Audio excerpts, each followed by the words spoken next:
Welcome to beautiful Tampa, Florida and Raymond James Stadium, the home of the Tampa Bay Buccaneers. It's time for the Class of 22 Blue-Gray All-American Bowl. Alongside Jesse Holley, I'm Ryan Castle.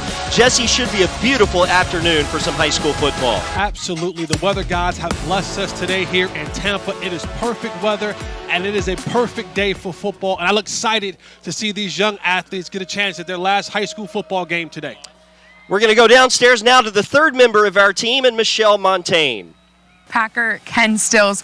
Coach Stills, you've been coaching in the Blue-Gray All-American Bowl for 11 years. Why is it important for you to keep coming back here to coach? Well, like I was saying, Gus Bell, the owner of the company, he's, he gives everybody an opportunity, and he wants them to know that, some guys aren't going to go to college or go to the NFL, but they're going to have played in an NFL stadium. I tell the kids all the time, you're going to cherish these moments. You're going to look back. We try to get everybody to get to know each other.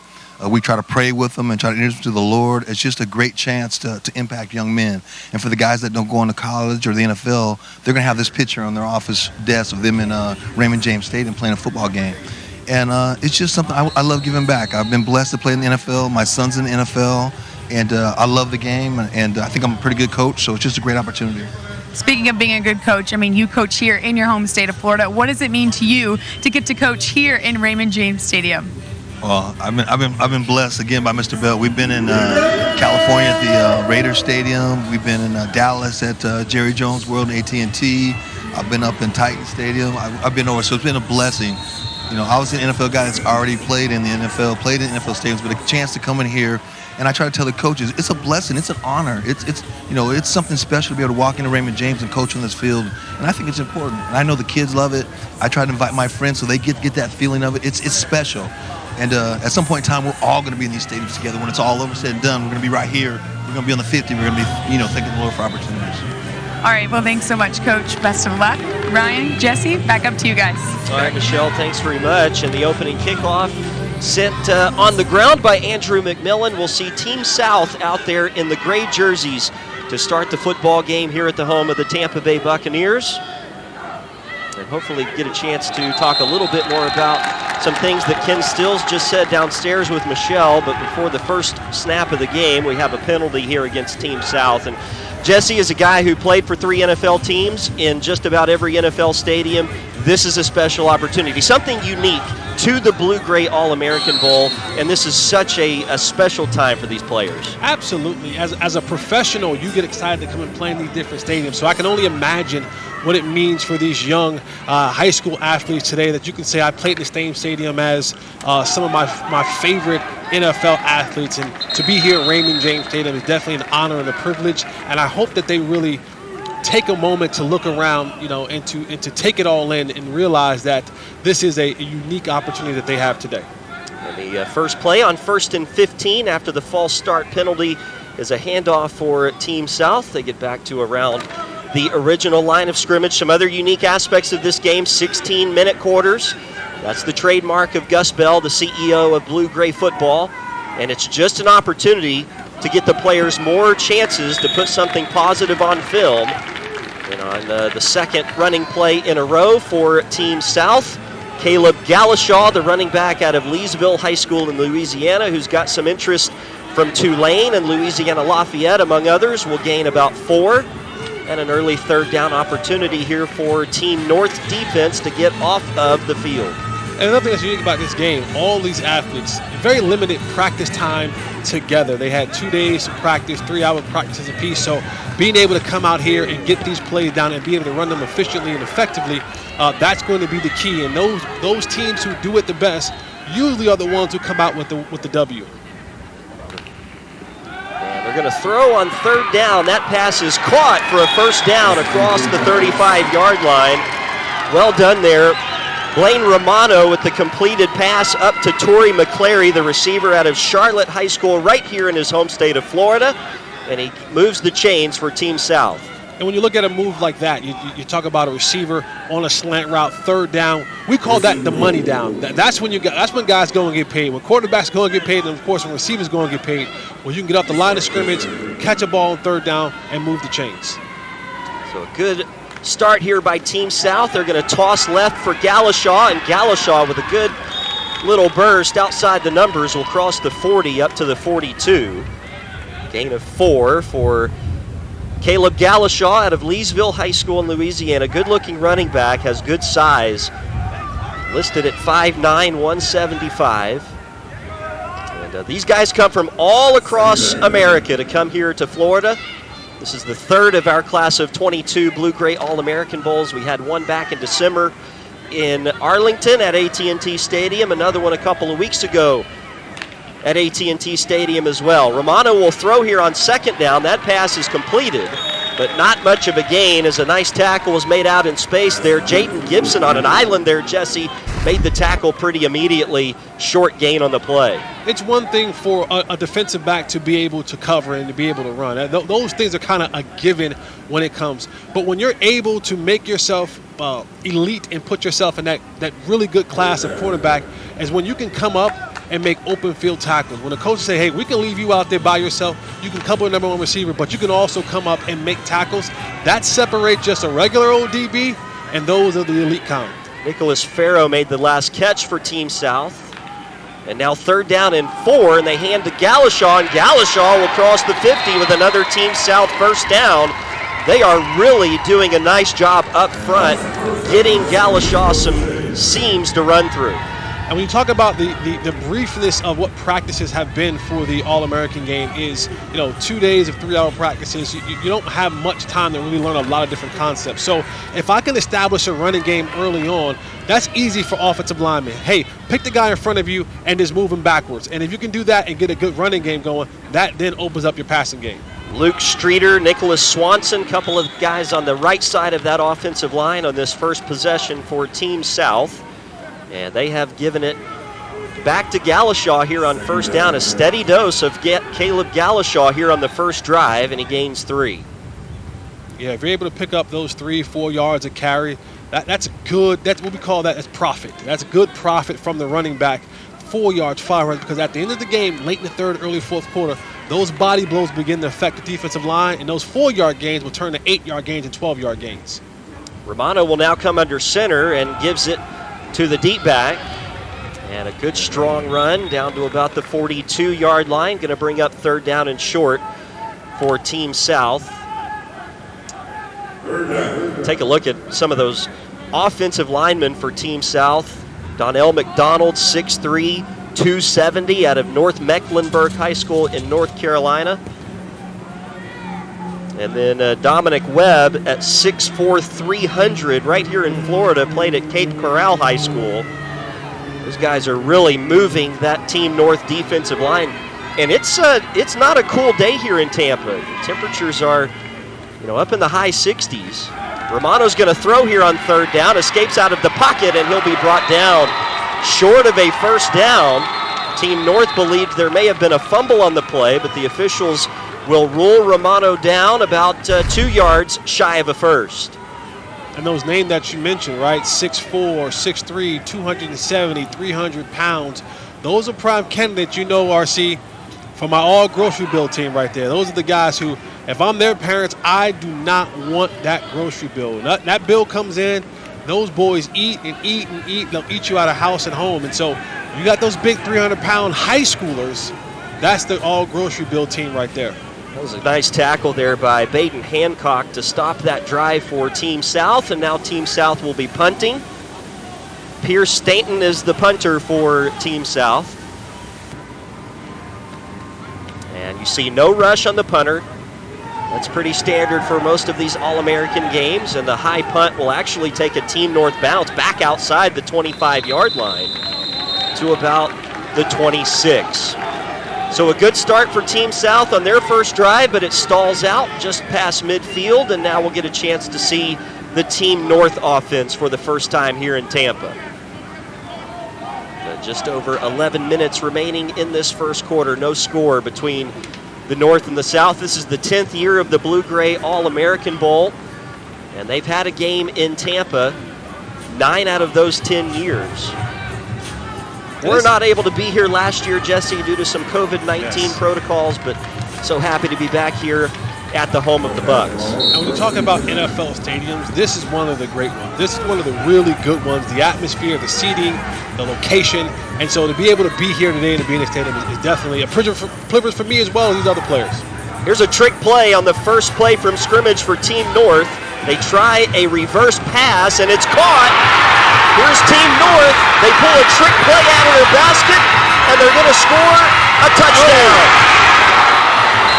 Making the catch was Tyler Vroman, the one-time Army commit. 20 from the 26-yard line, so a 74-yard catch and run for the touchdown. You know, coming into these games, we sometimes see these trick plays, and that one looked like it almost didn't have a chance to be a successful one, but at the last minute he got the ball out, and it resulted in a touchdown. We saw them working that in the pregame, and sure enough, I didn't know when they were going to bring it out. I knew it was coming, but they came out of the gates with it. Caught Team South sleeping on defense. Double reverse for a touchdown. Team North up 7-0 early in the first quarter of the Blue-Gray All-American Bowl. Well, Tyler Vroman averaged 28 yards per catch his senior year. He just went 74 yards. For Team North, they lead 7-0 here in Tampa. You take another look, and it was Javier Wills who threw it to him. Got a little bit of a slow start and then threw it with all he had. And Vroman did the rest. 74 yards, 7-0 North.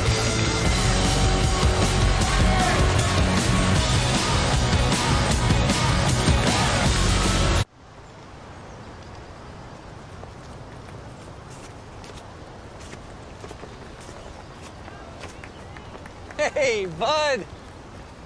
Thanks for coming out to cheer me on. Dad, I'm always here. I'm always here for you, too.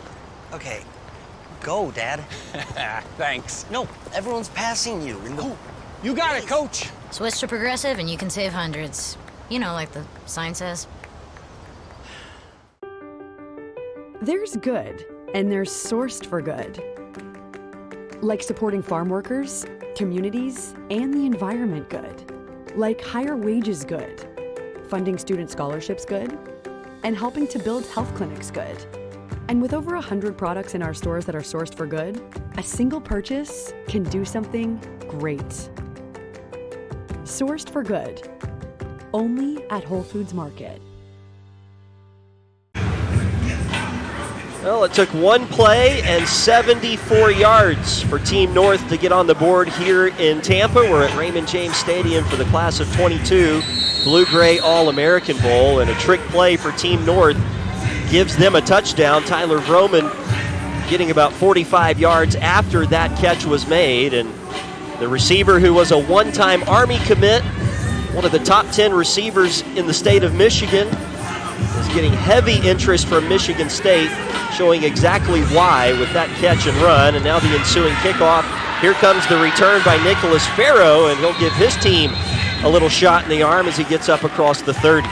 You know, to finish up your point, you know, we're talking about being an Army commit, and then, you know, had an opportunity to see him run a little bit, and all of a sudden that speed turned the heads from a lot of different coaches, and we saw it on display on that touchdown catch that he had on the trick play.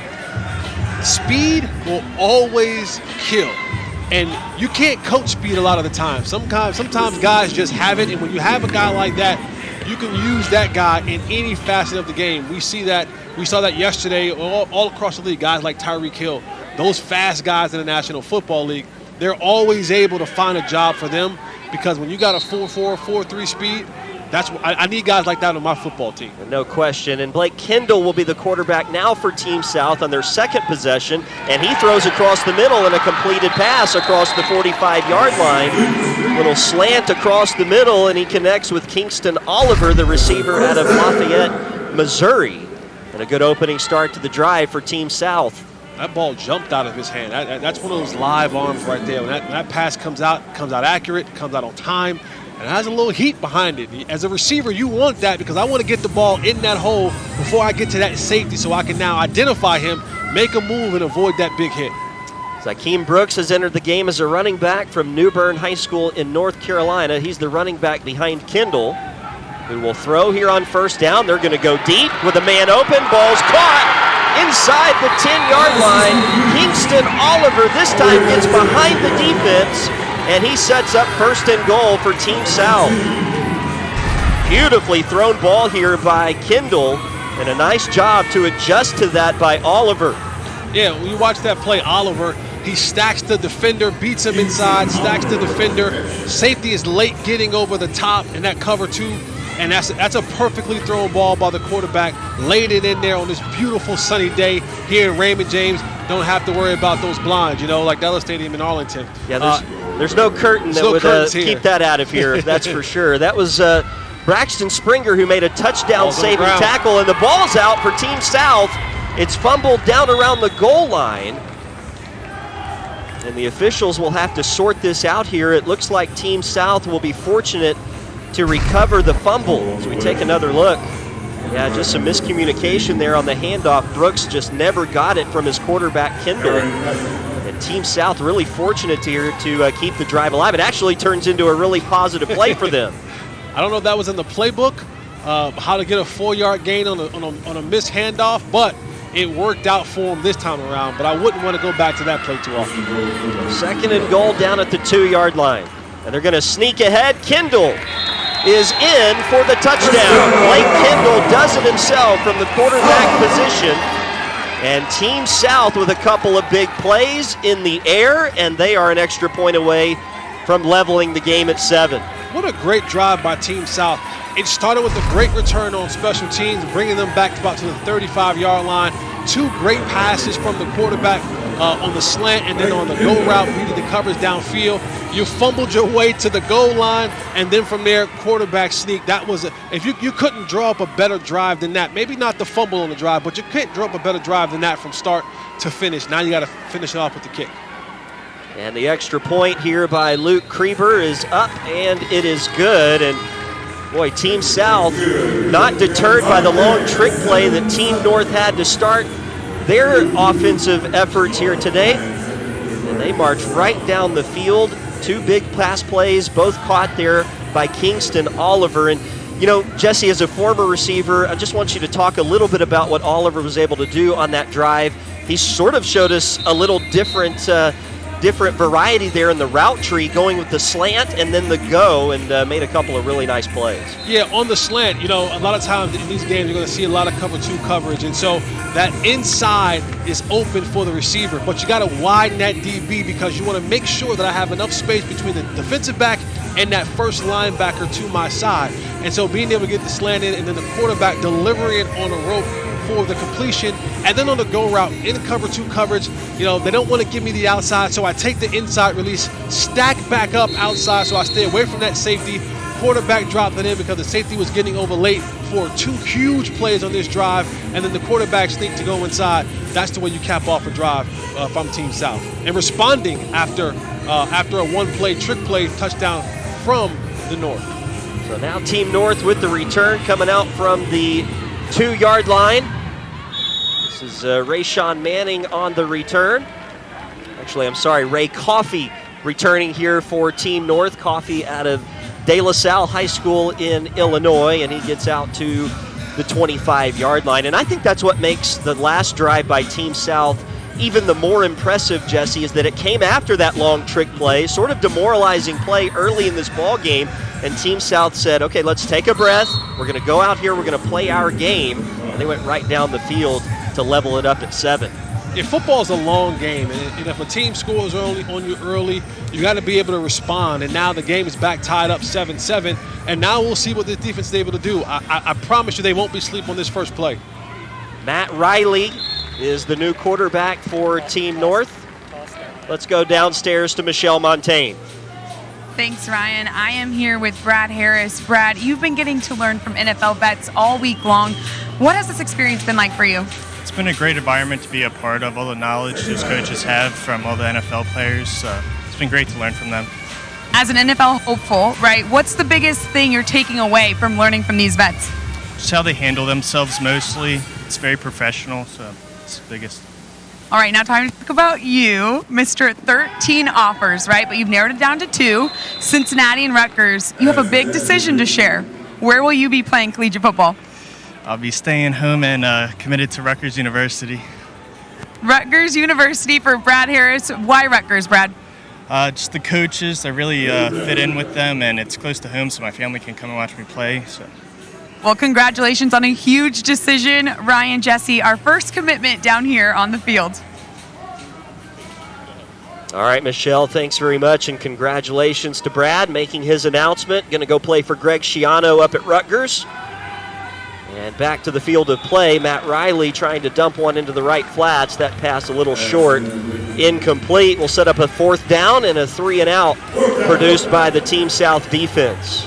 And what a great opportunity. You know, we watch these kids come out here and play, and they make their commitments, and now they're able to take that next step in life and headed to Rutgers. Is going to be a fantastic. I'm a Jersey guy, and so, you know, shout out to that. Going back to my home state in New Jersey. He goes to school in New Jersey, so, you know, staying home, being a hometown kid, and giving back to your hometown university. And Greg Schiano has done a great job down at Rutgers. I know a couple guys who are high school coaches back in New Jersey who sent kids to Rutgers, and they're playing in the National Football League. So if you're looking for a place where you can play a good brand of football and have your dreams come true of being an NFL player, Rutgers is a good place to go. Josh Brown, the punt for Team North. He angles it towards the sideline, and Team South is going to have good starting field position. Tied at 7, just over 9 minutes remaining here in this first quarter. And Brad Harris, a 3-time state champion for St. Joseph's Prep. He had over 13 FBS offers as a 3-star offensive lineman. Michigan State, Cincinnati was really after him, West Virginia, Oregon, Virginia Tech, among others. And so that's a big get for Greg Schiano and Rutgers, who's now in his 2nd stint up there in the Northeast after coaching here in Tampa for a little bit for the Bucs. Yeah, and he's staying home. A lot of time when those kids stay home. Oh, there's an interception off a tip.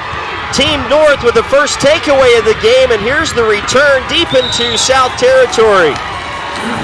Wesley Chandler with the interception out of Lynn English High School all the way up in Massachusetts. And look at the concentration as that ball came up right into his breadbasket, and he said, "Thank you very much. I'll just take this the other way."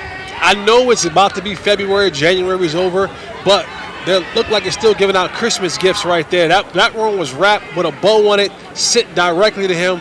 As a receiver, it kind of pains me a little bit because I want you to catch the ball, look the ball in. You can't give gimmies like that to the defensive team, because nowadays guys will take it out the air and return it like you just saw. So Team North looking to retake the lead, starting at the 25-yard line for the South. And Mark Wilson, the quarterback. And Wilson is going to be going to hand off, and a no gain there on 1st down. So 2nd and 10 coming up for Team North. So Wilson, the quarterback right now. Keon Miller and Ray Coffey, the running backs with him right now in this rotation for Team North. Dick Bell, their head coach today. Rodney Beasley, the offensive coordinator. And a throw out into the right flats is caught by Ray Coffey. Good blocking there at the point of attack by Mekhi Williams, the receiver. And Coffey will get inside the 20. And it's going to bring up 3rd down and about 3 here for Team North. Now, this can be a big series right here for Team South. Yes, you got the interception off a tip pass, but if the defense can come out here and hold Team North to a field goal or less, you won that possession.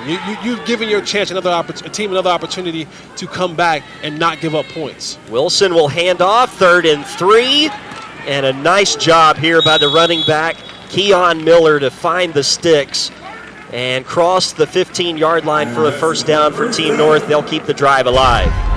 You know, thinking about being in the red zone, now your field is restricted. You don't have the length of the field anymore, so now your play calling has to be precise. Your accuracy has to be precise. Your blocking has to be precise. Your route running has to be precise because of the limited field ability once you get into the red zone. That's why they call this the money zone, because everything has to be money in order for you to be successful down here. Wilson in the shotgun, going to go back to throw. Out to the left, pass is caught, but a good tackle made immediately there by Team South defensively. Pass was caught by Devin Frilling. And is going to get to about the 8, so second down and medium coming up here for Team North. And that's a good read from the quarterback, knowing that I have off coverage to the far side of the field. You run a quick out route with off coverage. That's almost pitch and catch for any league that you're playing in, high school, college, or the National Football League.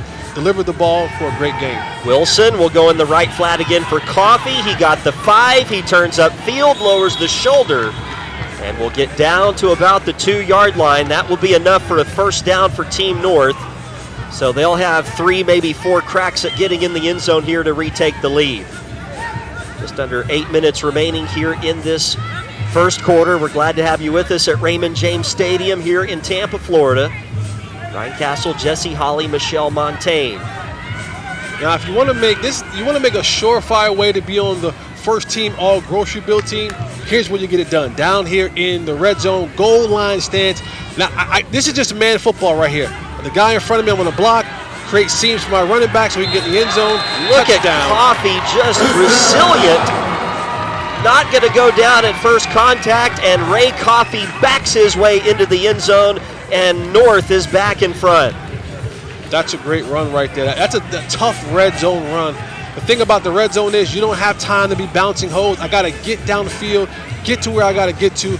My offensive lineman has opened up a great hole for me, and I'll battle my way into the end zone for a touchdown. As we take another look, Coffee was hit at about the 2, and then just resilient. Not going to be denied the touchdown to give Team North the lead once again. And here comes the extra point for Andrew McMillan out of Cardinal Newman High School right here in Florida. And the extra point is good, and so Team North up 14-7. They go right down the field after the turnover, and they cash it in to retake the lead. Back to Tampa in a moment. Team North with a 14-7 lead.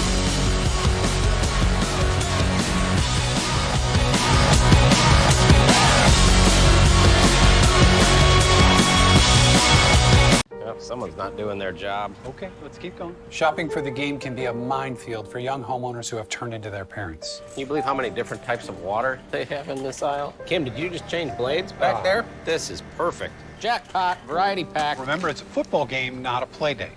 Roger that. One more slice. It can be a lot. Oh, good, the manager. Brian and Produce, very helpful. Progressive can't save you from becoming your parents, but we can save you money when you bundle home and auto with us. Pulls to the left a little bit.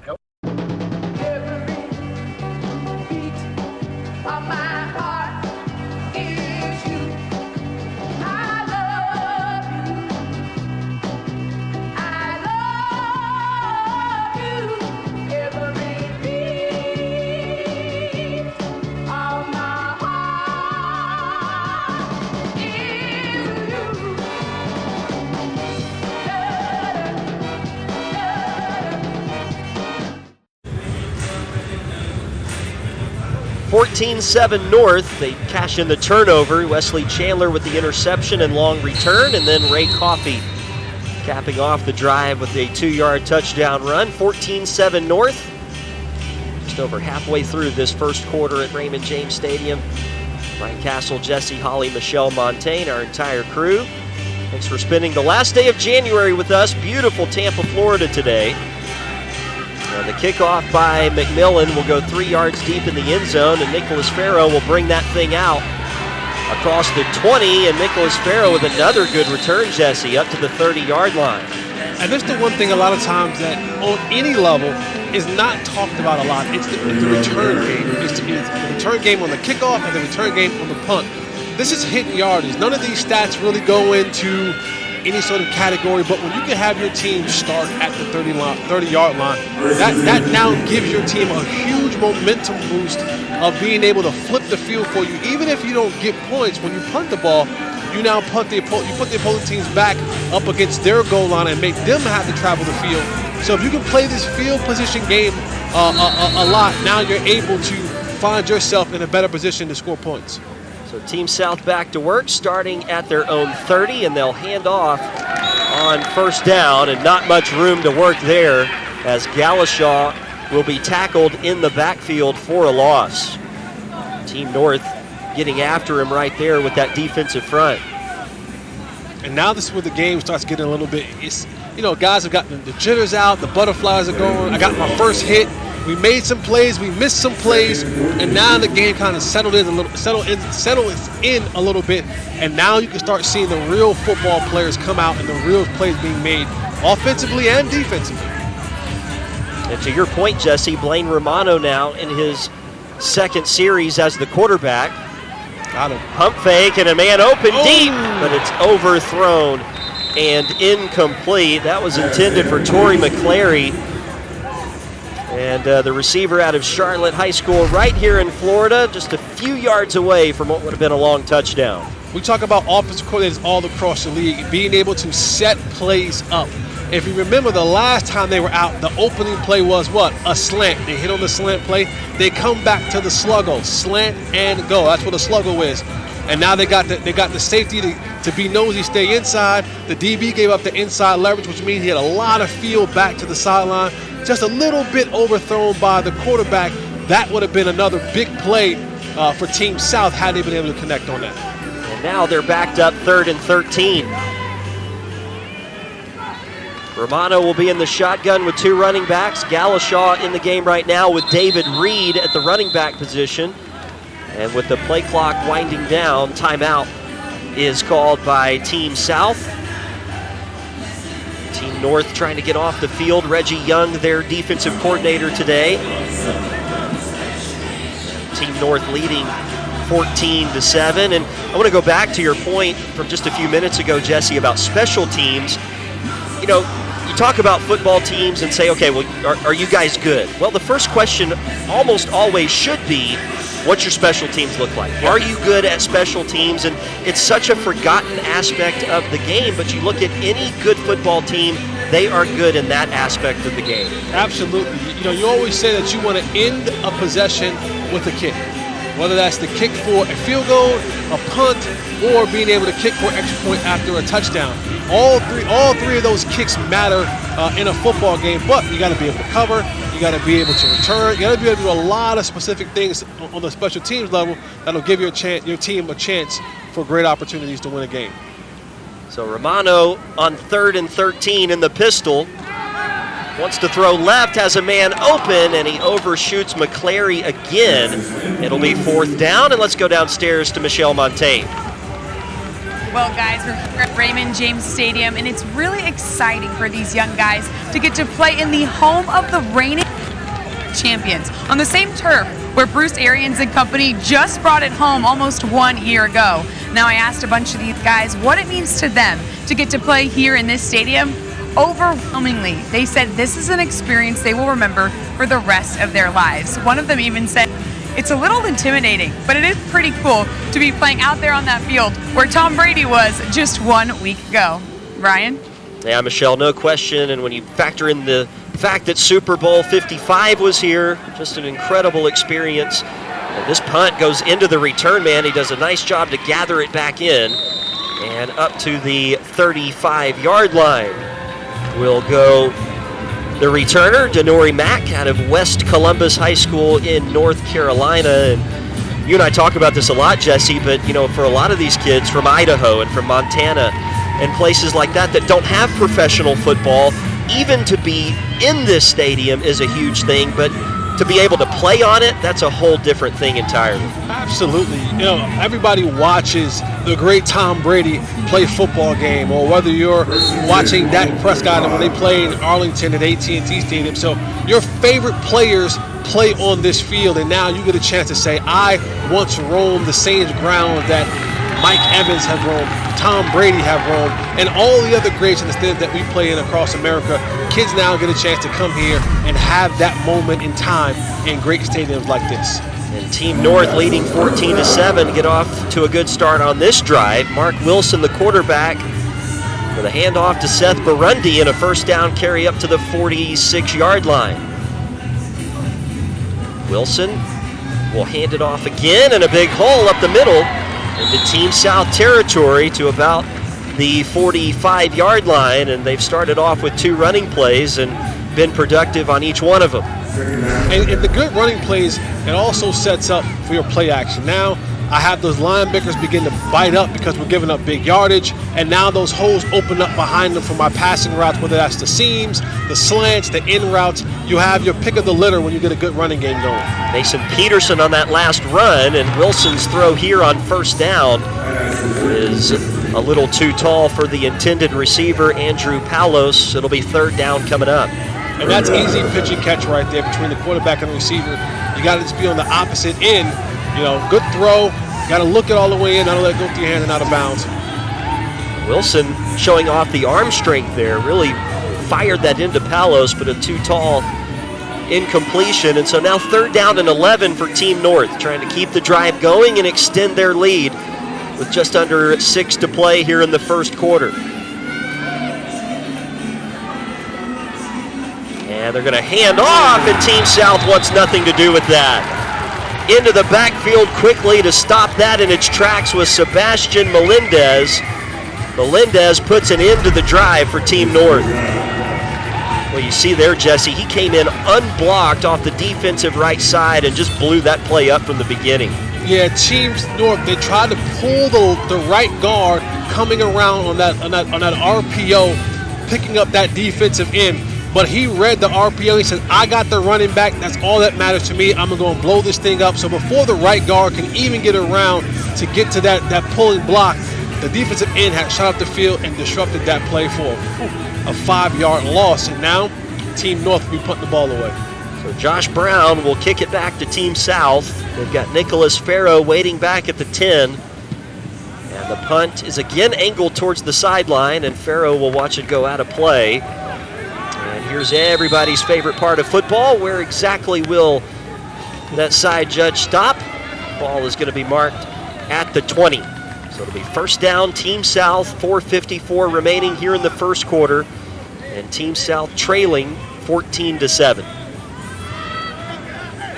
So we'll see Blake Kendall back out there for a second time. Kendall led them on their only scoring drive with 2 big pass plays to Kingston Oliver earlier in this quarter. I like this Kingston kid. I think he's a live arm, strong arm. He knows where the ball is supposed to go, and he doesn't have a problem getting there. And I've seen him make 2 good throws earlier in this game. And this time he'll throw complete across the 20-yard line. Pass caught by Devin Gardner.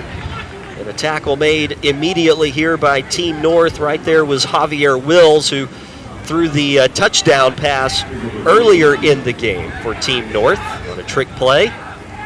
Gain of 2, so second down coming up here for Team South. And Bo Sellers, you see there, big number 77 in the game on the offensive line for Team South.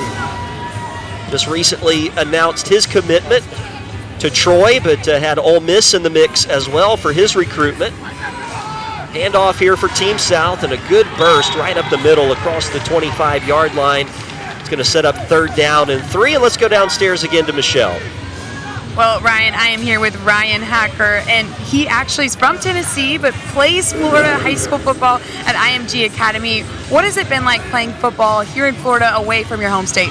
It's been a lot harder, honestly, like a lot better competition. You know, it's just like a lot more fundamentally, and it's just everyone is just so much more aggressive, which has been honestly really good for me.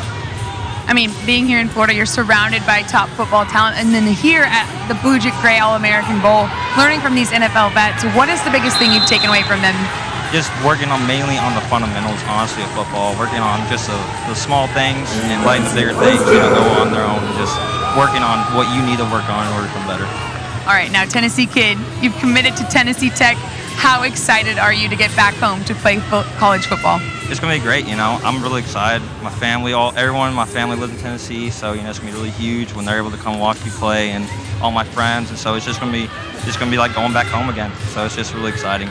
So exciting. Congratulations, Ryan. Jesse, Ryan, back to you.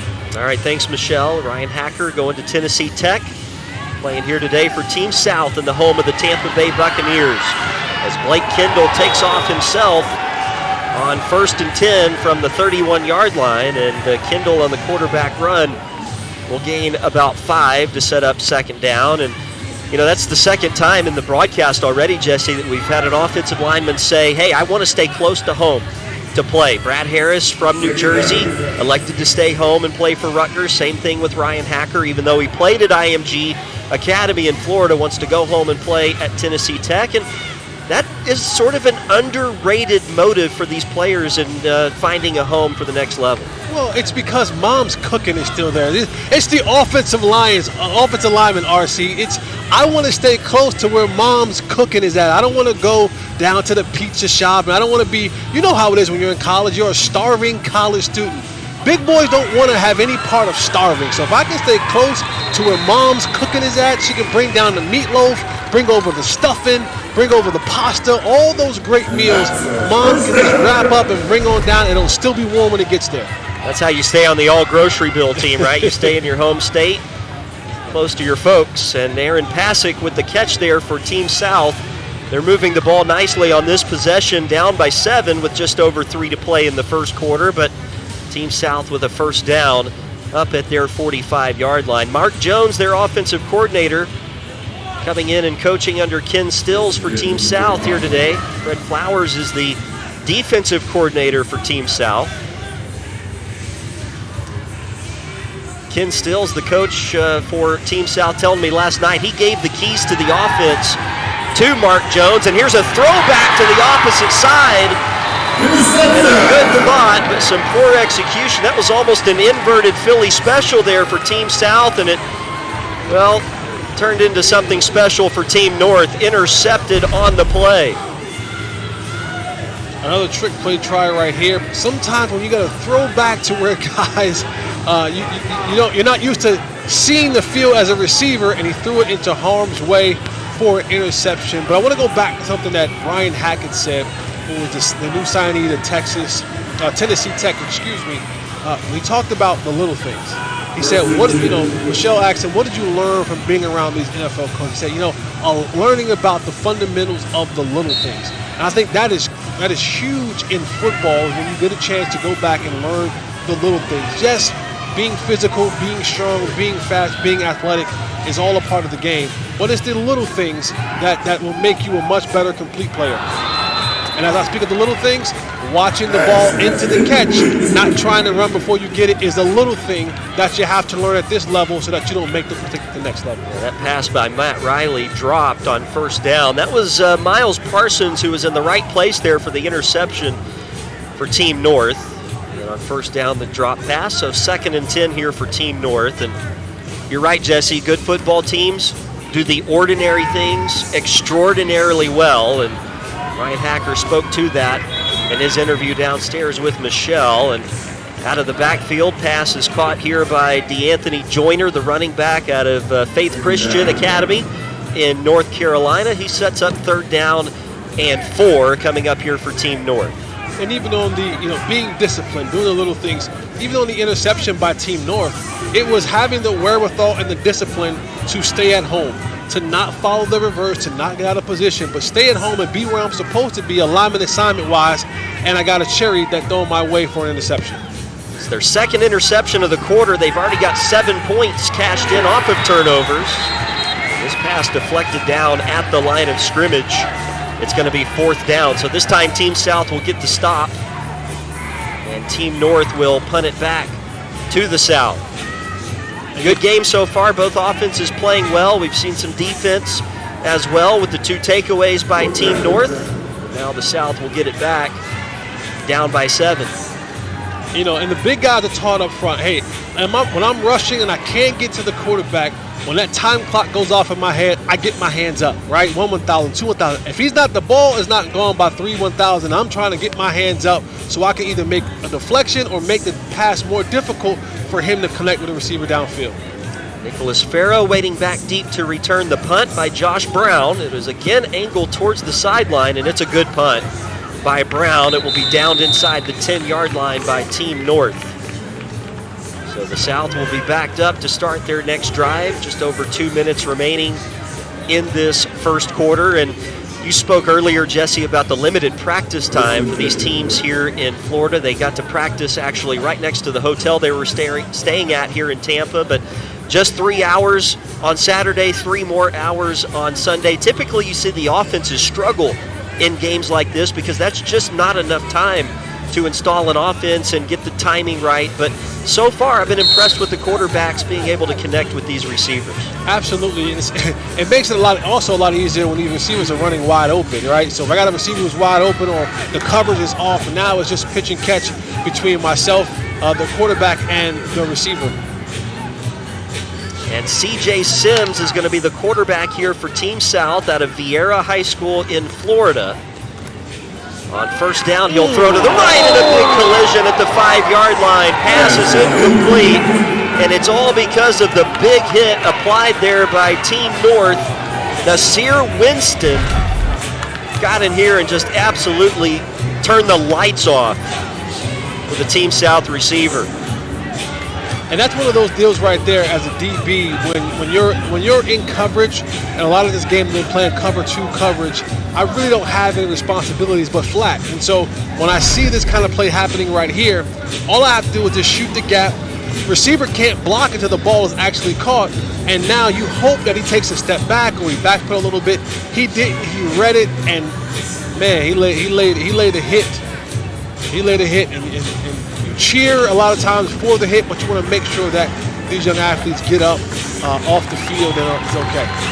Brandon Goodson is the receiver that is shaken up on the play. He's out of George Jenkins High School in Florida, and that's a good sight to see there, Jesse, as he gets up under his own power, jogs up back to the sideline, and so we'll keep an eye on him, make sure he returns to the lineup at some point here today. But the big hit by Nasir Winston, and it will set up second down here for Team South, still backed up in their own end. That's when you come back to the sideline and your quarterback comes off the field and you go, hey man, take care of me out there, brother. When you see that happen, throw it over my head, throw it out of bounds. Don't get me killed out there. Here's a handoff and a nice hole off the left side, and a first down carry here for Team South up close to the 20-yard line.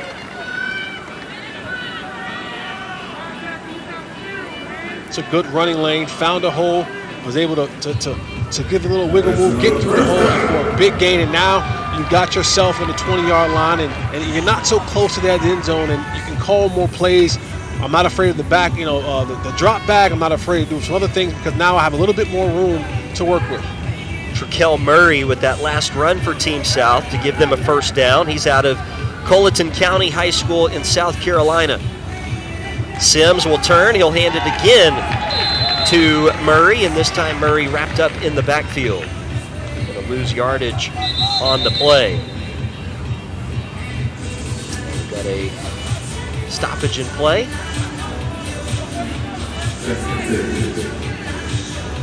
Just a beautiful afternoon here in Tampa, Florida.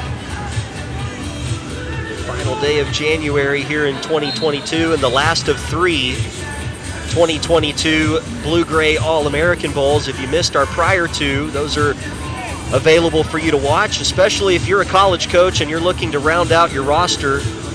There is a lot of good talent available for you to see here at the Blue-Gray All-American Bowl. Gus Bell, Sean Siglinski do such a good job of inviting some of the best players from around the country to participate in these bowl games. Sims will throw on second down. Clean pocket, dumps it off into the flat. Nice move by Murray back to the inside, and Murray will be taken down at about the 23-yard line. So third down coming up for Team South. And Murray doing the good job catching the ball out of the backfield, really turning nothing into a positive game, and now give yourself third down and about 7 or 8 to go. But that doesn't happen if Murray doesn't give himself an opportunity to gain some yards downfield with some nifty moves, some powerful running, and positive downhill running for Murray out of the backfield. So what will Team South and Rodney Beasley draw up here on third down and 7? Under a minute now to play in the first quarter. Team South trailing 14-7. Need to keep this drive going. They're going to bring Sims under center on third down. And hand off to Murray, and Murray with a burst around the left side has a first down across the 30-yard line. And you don't see much under center at all anymore on any level. So to get under center and now not do a pass on 3rd and 8, but be able to hand the ball off to your running back and pick up a first down. That's almost one of those plays where you're saying, I'm coming at you. There's nothing you can do about it. And it's a little bit demoralizing to the defense when you're able to run on third down for 8 yards and move the chains and keep the drive alive.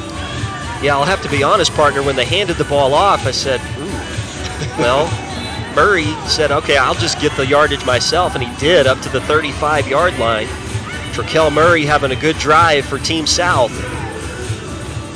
And a handoff here to Zykeem Brooks, and Brooks will cross the 40-yard line, but the ball came out, and no whistle, so here's the return for Team North.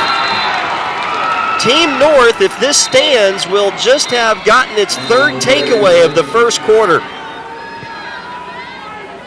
We have an injured player down on the field back at around the 40-yard line. On that return off the recovery, it was Nasir Winston again, Jesse, who had the big hit earlier on this drive, and here he just gobbles up the fumble and returns it back the other way for Team North. Yeah, another turnover by Team South, and if you're going to win football games, you can't turn the ball over, and the first thing a coach will tell you is protect the ball, the ball, the ball, the ball. That is the most important thing on the football field. And when you give the ball up, you lose your opportunity of a possession.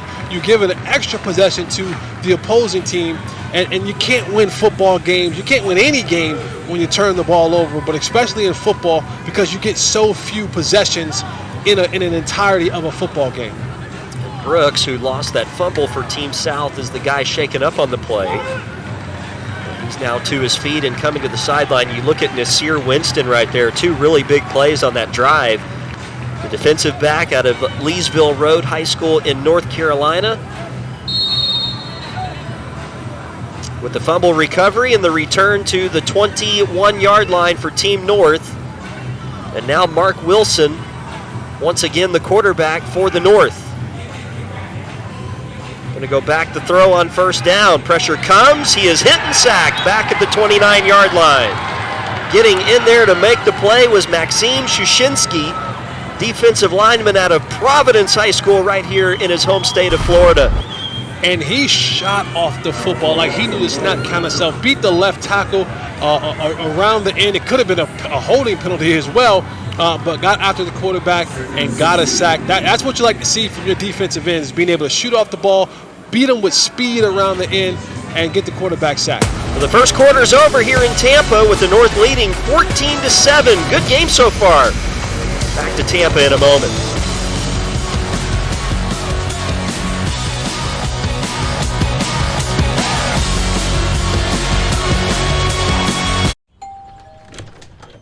Oh, there's my little nephew. He looks more like Dad every time I see him. Dad is old. Right. So your message said you wanted to talk about insurance? I said I want you to talk about insurance. Well, most people know that bundling home and auto saves you money. Keep saying your words. But did you know that new customers who bundle and save with Progressive can save an average of $800? Sleeping baby.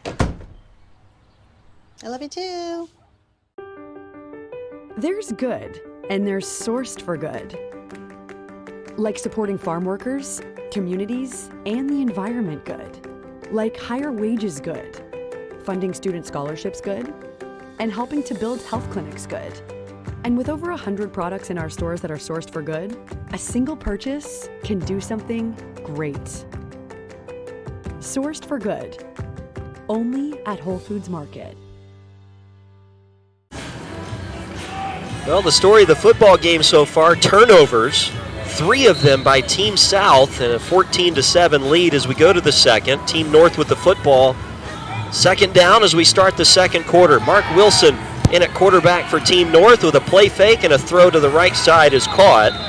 Ray Coffey, who had a touchdown run in the first quarter, will gain just about nothing here on this reception out of the backfield, and it's going to be third down coming up here for Team North. Shusinski had the sack to start the drive for Team South, and so Team North backed up here on third down. It'll be 3rd and 17 coming up. I'm always reluctant to say this because it always kicks me in the butt when I do. There's no play in the playbook for 3rd and 17, but we'll see what happens. Wilson across the middle and had a man open, but the pass a little low and incomplete. And if you're Team South, you have to consider that a win to force a field goal try here. Team North going to try to make it a 10-point game with a field goal try from 40 yards. And actually, it's going to be a 45-yarder. 45-yard attempt from Andrew McMillan, the kicker out of Cardinal Newman High School right here in Florida.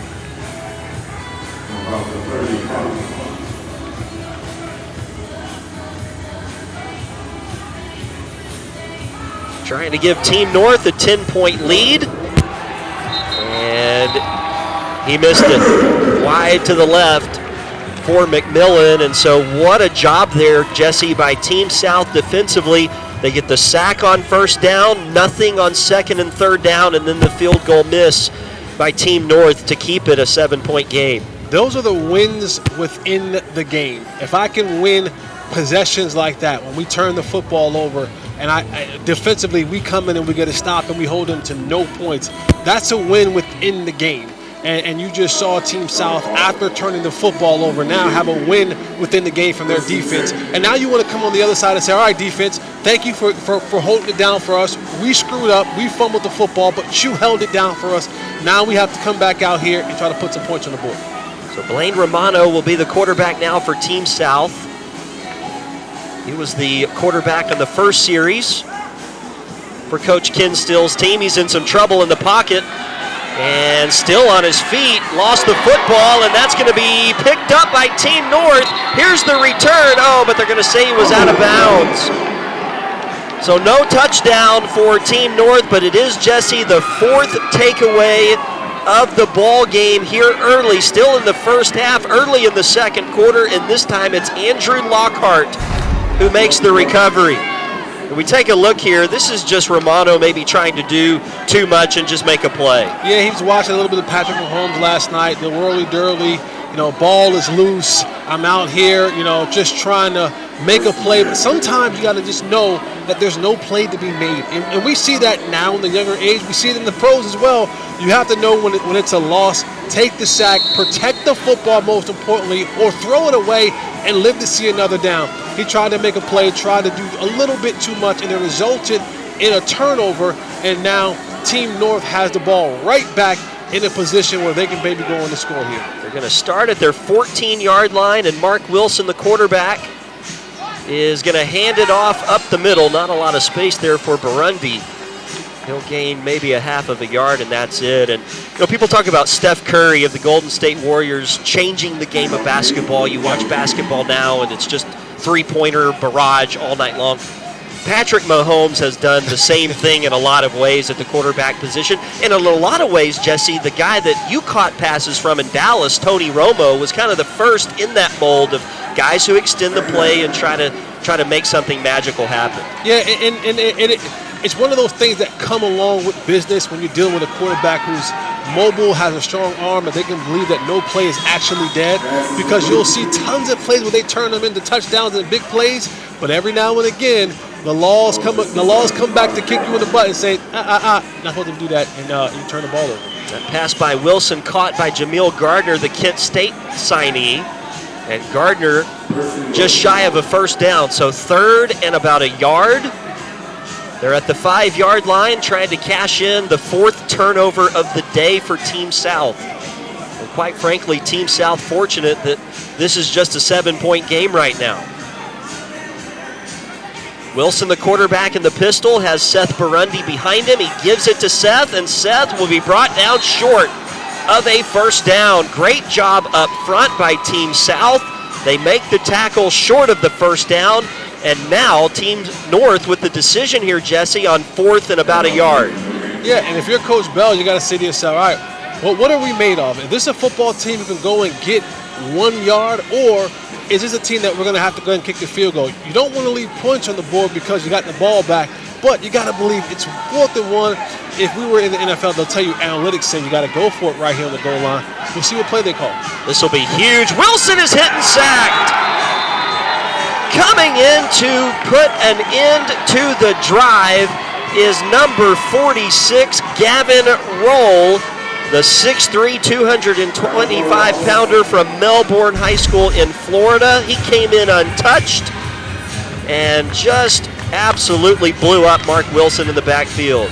It looked like there was a level of confusion up front. I don't know if the snap count was changed or different from what the huddle call was to what the offensive lineman happened at the line of scrimmage, but it looked to be like the offensive line started a little bit later, and once they begin to move, the defense say, when you move, I move, just like that, and they went back there and got the sack. That's huge for Team South. They keep it a 7-point game.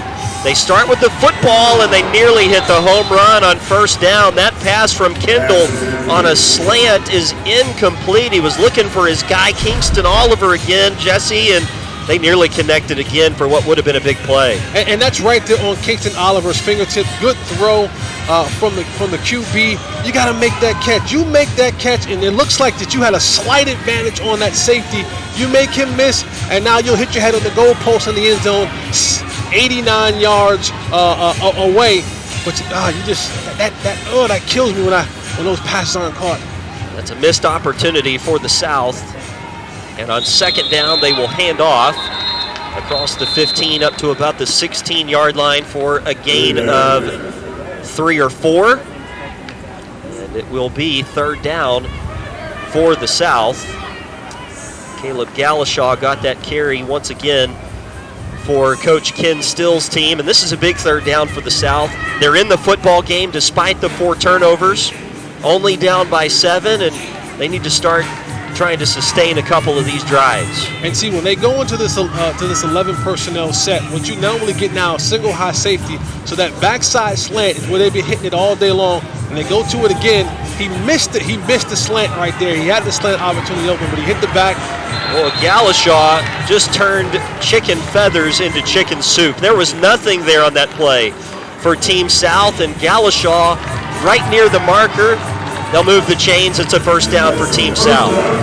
That's just throwing the ball, Jesse, to a guy and saying, go make a play. Absolutely. And you need that from your guys. As a quarterback, you want to say, hey, sometimes I can't make the throw to get us to a first down, but if I can get the ball to my playmakers in space and allow them now to use their athletic ability to go do it, those type of plays help you in a football game, but it also helps your quarterback to come back to you again, because he knows in the back of his mind that guy in open space, he can make a play. So I don't have to force it down the field. I can give it to him for a positive gain.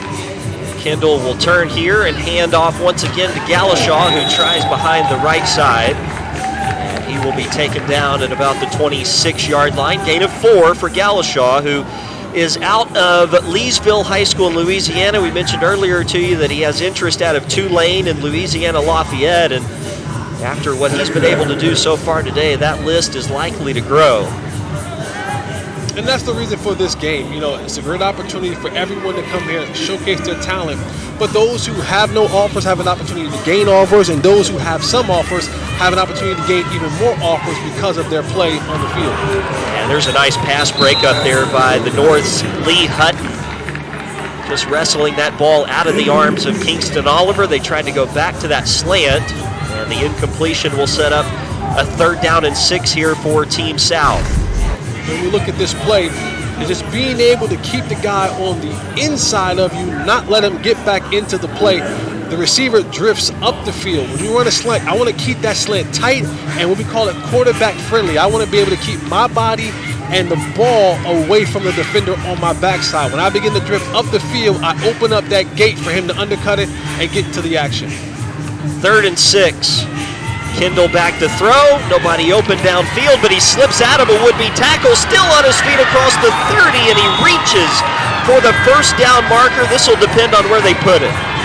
What a play by Blake Kendall, whether he got the first down or not. This is incredible to watch a quarterback escape out of pressure. Yeah, he had the running back in the flat. He missed him, but being able to get in there, he's a big kid, strong kid, keeps his leg churning and his body moving, and gets an opportunity to potentially get the first down. He didn't get it, but boy, that was a good run to try. So they mark him short by about a yard, and so Team South will punt it back to the North. And if I'm Team North, right now I'm screaming alert, alert, alert, alert for fake punt opportunities right now.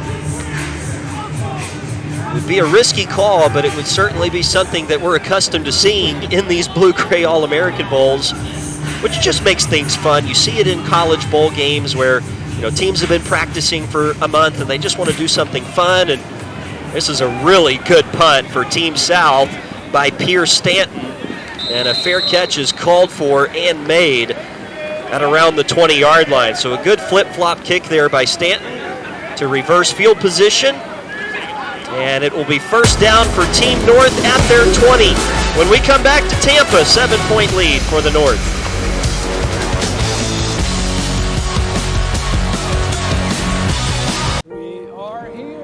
For new homeowners, a football game can really bring out the parent in them. It's smart we park near the exit. Absolutely. There you go. That way. Let's put away the parking talk maybe for a minute. Parking is where the money is, though. You imagine what this place pulls in on parking alone? All right, no more talking about parking lots. A lot of these are compact spots. It's not pretty. Progressive can't protect you from becoming your parents, but we can protect your home and auto when you bundle with us. We still planning to head out around the third quarter? Let's not talk about leaving before we're actually at the game. There's good, and there's sourced for good. Like supporting farm workers, communities, and the environment good. Like higher wages good, funding student scholarships good, and helping to build health clinics good. And with over 100 products in our stores that are sourced for good, a single purchase can do something great. Sourced for good, only at Whole Foods Market. Team North with a first down after the punt. Matt Riley will be the quarterback for the blue-shirted North team under the direction of head coach Dick Bell here today in Tampa. With two running backs here on first down, he's going to hand off. And a good sweep play, good blocking, and a burst to the 40 to midfield. And a penalty flag is in, but this will be a touchdown pending a penalty here, Jesse. It's 80 yards for Team North, and DeAnthony Joyner with the long touchdown, but we have to wait on the penalty.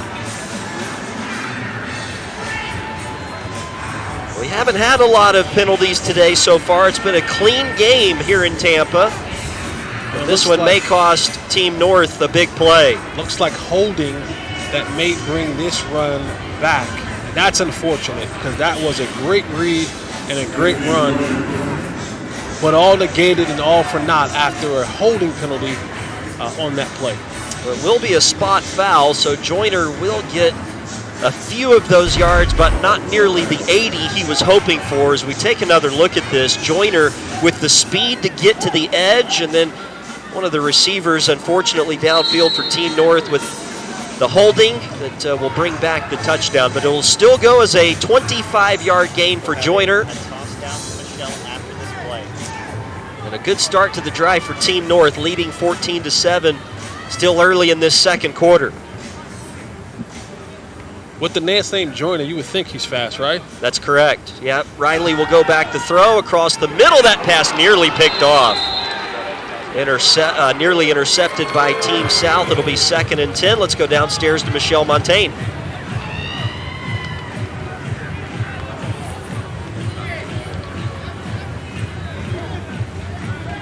don't have her. Did you ask her if her mic is on?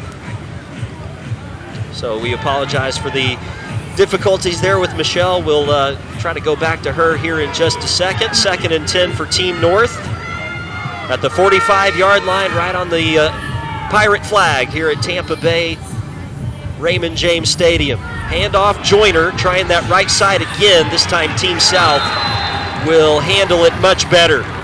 In the backfield, Joyner goes down for a loss, and let's try again once again, Michelle Montaigne downstairs. Thanks, Ryan. I am here with Davion Williams, a Florida native. Davion, you're getting to play in an NFL stadium right down the road from home. What has this experience been like for you? It just feels like more closer in my element. It makes me more comfortable playing the game, just being in Florida. Yes, and Davion, you have a bit of a unique story in the fact that you didn't start playing until the 8th grade. How did that impact your football journey? Not being able to play since to the 8th grade, it's like, it really just made me want it more for the simple fact that I couldn't have it. And I feel like that's why I got this far. And through these 5 years of playing, you ended up with 3 collegiate offers. Where did you decide to go to school? Charleston Southern University. Congratulations. Why Charleston Southern? I just felt like they're a great fit, and they keep the father first. Well, that's awesome. Congratulations, Ryan. Another commitment down here on the field. Back up to you guys. All right, Michelle, it's been a good day so far for the players here in the Blue-Gray All-American Bowl. Davion Williams didn't start playing football until the 8th grade, but man, he is a good defensive back playing today for Team South. Headed to Charleston Southern, as you just heard downstairs with Michelle. We had a timeout on the field. It's 3rd and 2 for the North offense, Jesse, and crazy first half here in Tampa. 4 turnovers by the South. When you just take that into account, you'd look at the scoreboard and go, well, it should be at least a 3-touchdown game. But the South has done a good job. They forced a field goal try that was missed by the North, then came up with a big stop on 4th and 1, and good football game so far here in Tampa. Absolutely, and to talk about Davion and his ability to not play into the 8th grade and now be heading to Charleston Southern, and what a great experience. And I know a lot of times kids want to go to the Alabamas and the Clintons of the world, but the main thing is that you get your education paid for, you get an opportunity to go play football. And the thing now is with social media and all of these recruiting services and NFL scouts, they scour all over the country finding players at every single level, not just your major Division I's, your mid-level Division I's, your Division II's, your FCS's and FBS's. So if you can play the game of football, it doesn't matter where you go to school.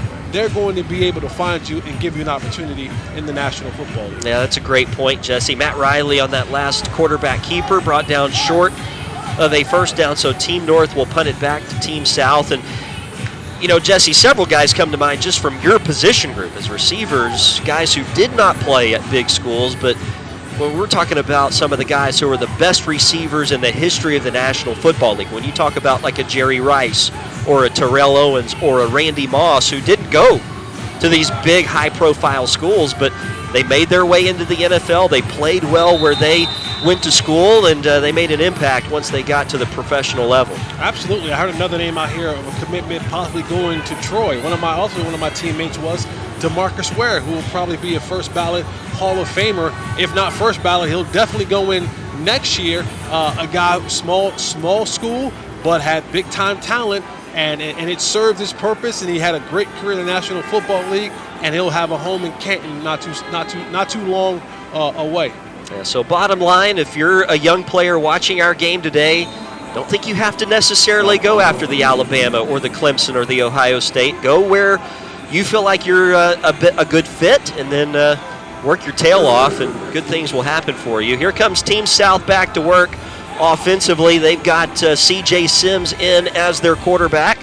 And on first down, they're going to hand it off. This is Jerkel Murray, who had a really good drive earlier for Team South, and he will gain 5 on first down.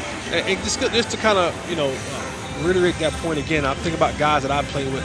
I do a show back in Dallas with Nate Newton, who went to HBCU.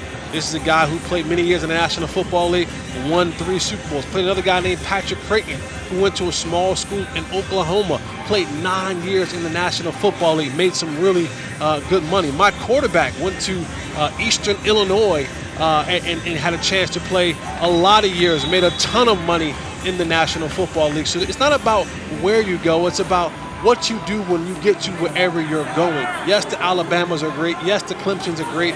Yes, the USCs and Texas, they're great. Yes, I get it. I understand it. But I've seen, played with, and know that there are many people in the National Football League where all these young kids aspire to go that are able to get there without having to go to your top 5, your Blue Bloods or your Power 5 conferences to get there. So don't think that's the way that you necessarily have to go to get to the National Football League. Just know wherever you do go, just be an absolutely great player, great person, and good things will happen to you.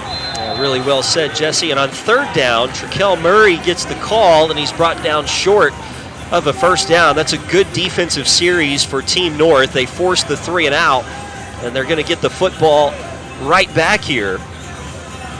Offenses have kind of stalled out a little bit in this second quarter. We've seen the defenses ramp up and sort of tighten the screws, especially up front. We've seen them get after the quarterback and really limit these ball carriers to minimal gains on their runs. And now Now Team South will have to punt it back to the north. Javier Wills, the receiver. It's over his head. Oh, yep, the snap into the end zone. And now he will get the punt away, but it's not the best effort for Team South. This won't officially go down as a turnover, Jesse, but it effectively counts as one because Team North is going to start with the football at the South 22-yard line.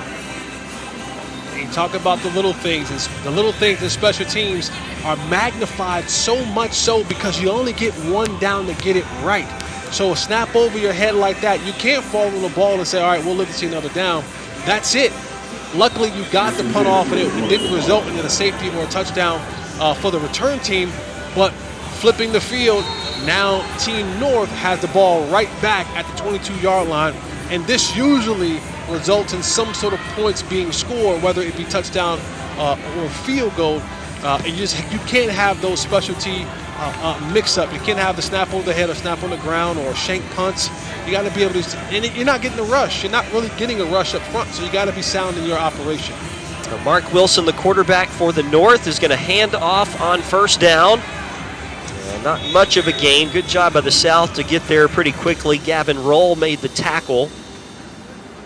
And this is the third drive now for Team North that they have started inside the South 25-yard line. Ray Coffey got that last carry for the North, and the previous two, Jesse, 0 points. So that's a credit to the Team South defense. They have really stood tall in the face of some turnovers by their offense. Wilson wants to throw, tries to dump into the left flat, and the pass is caught by Keon Miller. Miller will be knocked out of bounds after a very short gain. Once again, a nice tackle by Jalen Fain, the defensive back for the South, and here comes 3rd down and 8. Yeah, and if you're Team South defensively, you keep telling yourself, all right, we're going to go out here, bend but don't break. But if you're Team South offensively, you got to stop putting your defense in positions like this because while they were good the other 2 times, this 3rd time it might not be so much. And in a tight football game, you want to be able to give yourself a true chance at winning that game, and turning the ball over so much, having bad field position, and putting your defense on the field with literally goal to go, or in the red zone, that definitely will affect you in the long run and come back and bite you in the butt. Well, a timeout by Team North, a big 3rd down and 8. When we come back to Tampa, still a 14-7 lead for the North.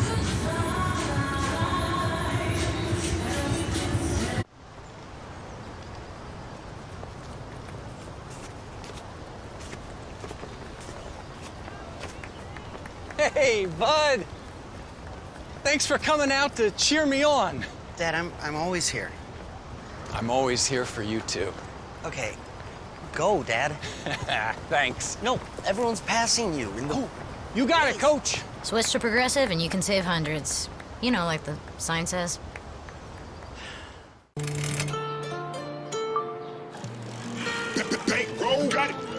I look real good today. I look real good today. I look real good today. I look real good today. Jumping up the Bentley, rolling in a gas and new Balenci's. Walking with a pocket full of Benjis. I'm a 10-piece. I look real good today. I look real good today. 3rd and 8 for Team North. Team South's defense once again trying to stand tall. In a 14-7 game, the North with the lead. They just had to call timeout with the play clock rolling down, and looks like the officials not ready to start things just quite yet. Mark Wilson, the quarterback right now for Team North. He's 6'2", 195. Plays up at Nordonia High School in Ohio. He's got Ray Coffey to his right in the backfield here on 3rd and 8. Play fake, Wilson gonna go fade into the end zone, and that pass is caught for a touchdown. It's a one-handed snag out of the air by Tyler Vroman. What a play. And Vroman goes to midfield, Terrell Owens style. Watch this play right here by Tyler Vroman. Wow. And you look at that play right there, he made the play a lot difficult than it had to be, because if you just keep running straight, the ball would have fell in his lap. But he is a really good athlete out there, and a former Army commit. He decommitted, and now he's looking at some other schools. I promise you, if Michigan State is watching that play right there, they're definitely like, oh yeah, we got to get this kid on campus. But one hand was all that he needed for that touchdown catch. That was an amazing play. That might be an early candidate for play of the game. Amazing job there by Roman. The extra point, by the way, was no good for the North, so write that down and remember that later on. But 20-7, the North with the lead. Just over 6 minutes remaining here before halftime. And I got a chance to talk to Tyler last night. Really incredible young man out of Michigan, one of the top 10 receivers in the state, and ran a 4.41 at a recent combine, and said as soon as that happened, the phone just blew up. Everybody saw that and said, hey, who are you? I'd like to get you on campus. I'd like to talk to you a little bit. And I guarantee you here, Mel Tucker has got the phone ringing right now, along with several other coaches trying to get him, like you said, Jesse, in the fold for the fall of 2022. And I talked to Tyler about that, and I said, hey, signing day's on Wednesday. Are you close to making a decision? And he said, I don't feel any pressure to sign on Wednesday. I want to make the right decision for myself, for my family. I want to go somewhere where I can make an impact early and possibly play as a freshman. That was a big deal to him. So his recruitment's still wide open, and whoever snags him in their signing class is going to be getting, number one, a great guy, but number two, a really good football player. Absolutely. And after that play right there, there's a segment that comes on every single Sunday on ESPN from one of my favorite receivers of all time, Randy Moss, and it simply goes, you got Moss. And he went up and grabbed that one hand for the touchdown. That play right there was awesome. Here comes the return on the kickoff by Farrow, and he's going to be dropped shy of the 20-yard line. Let's go downstairs right now to Michelle Montaigne. Well, Ryan, I am down here with Tyler Roman. No introduction needed after that one-handed beautiful catch. But Tyler, that's 2 touchdowns in an stadium. Yes, ma'am. What has this game been like for you so far? It's been crazy. My recruitment was kind of coming in slow. Had some few offers, few preferred walk-ons. Wanted to come in here, just make a big impact, make a name for me and my family. So that's what I did, just did me. Like you said, a bunch of Michigan schools trying to recruit you. You're a Michigan kid. What do you hope to show them out here today? I just want to show them I can play anywhere, SEC, Big Ten, anywhere. I can go against anybody. I'm not scared of anybody. So, well, with this first half performance, the Spurs have started about potentially MVP of the game. What would that mean to you today? That would mean a lot. I mean, the blue and gray is a huge opportunity for me and my family. So it's been a great experience, and I can't wait for the second half. I'm not done yet. Well, congratulations on a good first half. We cannot wait to see what you do in the second. Thank Ryan? you so much. All right, thanks, Michelle, and thanks, Tyler. And Roman averaged 28 yards per catch in his senior season at Rockford High School in Michigan. That was a 20-yard catch for the touchdown here, his second of the game for Team North. And they are in control here in Tampa, up 20-7. Now 2nd down and 6 for the South. And this pass caught out of the flats by Galashaw. Galashaw will be tackled after a gain of 2. Here comes 3rd down once again for the South, and the turnovers have been an issue for the South, Jesse, but outside of that, they just haven't been able to sustain drives offensively. And that's because you're limited in the rhythm. When you have those turnovers, you're off the field. You don't have a chance to really find the rhythm, to get things going, to set plays up, because that's the chess match of a football game. It's, hey, I'm going to run this play now, and if I get positive yards, great. If I don't, great, because I'm going to come back with another play later on in the game. So just being able to get a rhythm, get a flow. The turnovers has killed their possessions, killed their opportunity for long drives, and now trying to find something in ways of rhythm becomes difficult. Here's Romano going to load up and go deep. And the pass incomplete, intended for Farrow. A lot of contact there on the pass, but no penalty flag comes in, and 4th down means it's time to punt for Team South. And I want to go back to that recruiting conversation, and we've been talking about it a lot, but you heard in the last interview, we talked about, I just want to find the right place for me. And that is so key and critical, because a lot of times we fall victim to the big name schools, and we fall victim to the uniforms or the swag bag or the gear and so on and so forth. And you get to these places, and I can promise you, as someone who's highly recruited out of high school, it's a honeymoon when they're coming to the house, they're coming to the school, but then when you get on campus, it becomes business, because now the ability for you to play on the field, it all depends upon what the coach is looking for, what the coaches need, and if that isn't fitting, you might not be playing, or what's being recruited in front of you, behind you. So being able to find a good fit for you is so critical and so important. So as these young men are looking for schools, don't just look for the name, young men. Don't look for the name. Look for the place where you are going to be able to shine and play at a high level with your ability. Something else that Tyler Groman said to me last night, he doesn't want to go in the transfer portal. You see that's such a high thing right now for these college athletes of, okay, I'm not happy here at this school, so I'm going to enter myself into the portal. I'm going to try to go somewhere else. Tyler said, I don't want that to be my story. I want to find a fit from day one and stay there for 3 or 4 years. And I think that's such an important piece of it for these high school athletes in the recruiting process is, try to make the good pick and then stay there if you can. And we have a penalty flag coming in here against Team North before they start this drive. False start against the offense. 4:16 remaining here in the half. A 20-7 Team North lead, and Matt Riley back in there as the quarterback for the North. Seth Burundi and Braxton Springer, his running backs on this possession. 2 receivers to the bottom of your screen as they spread it out on first down from the 35.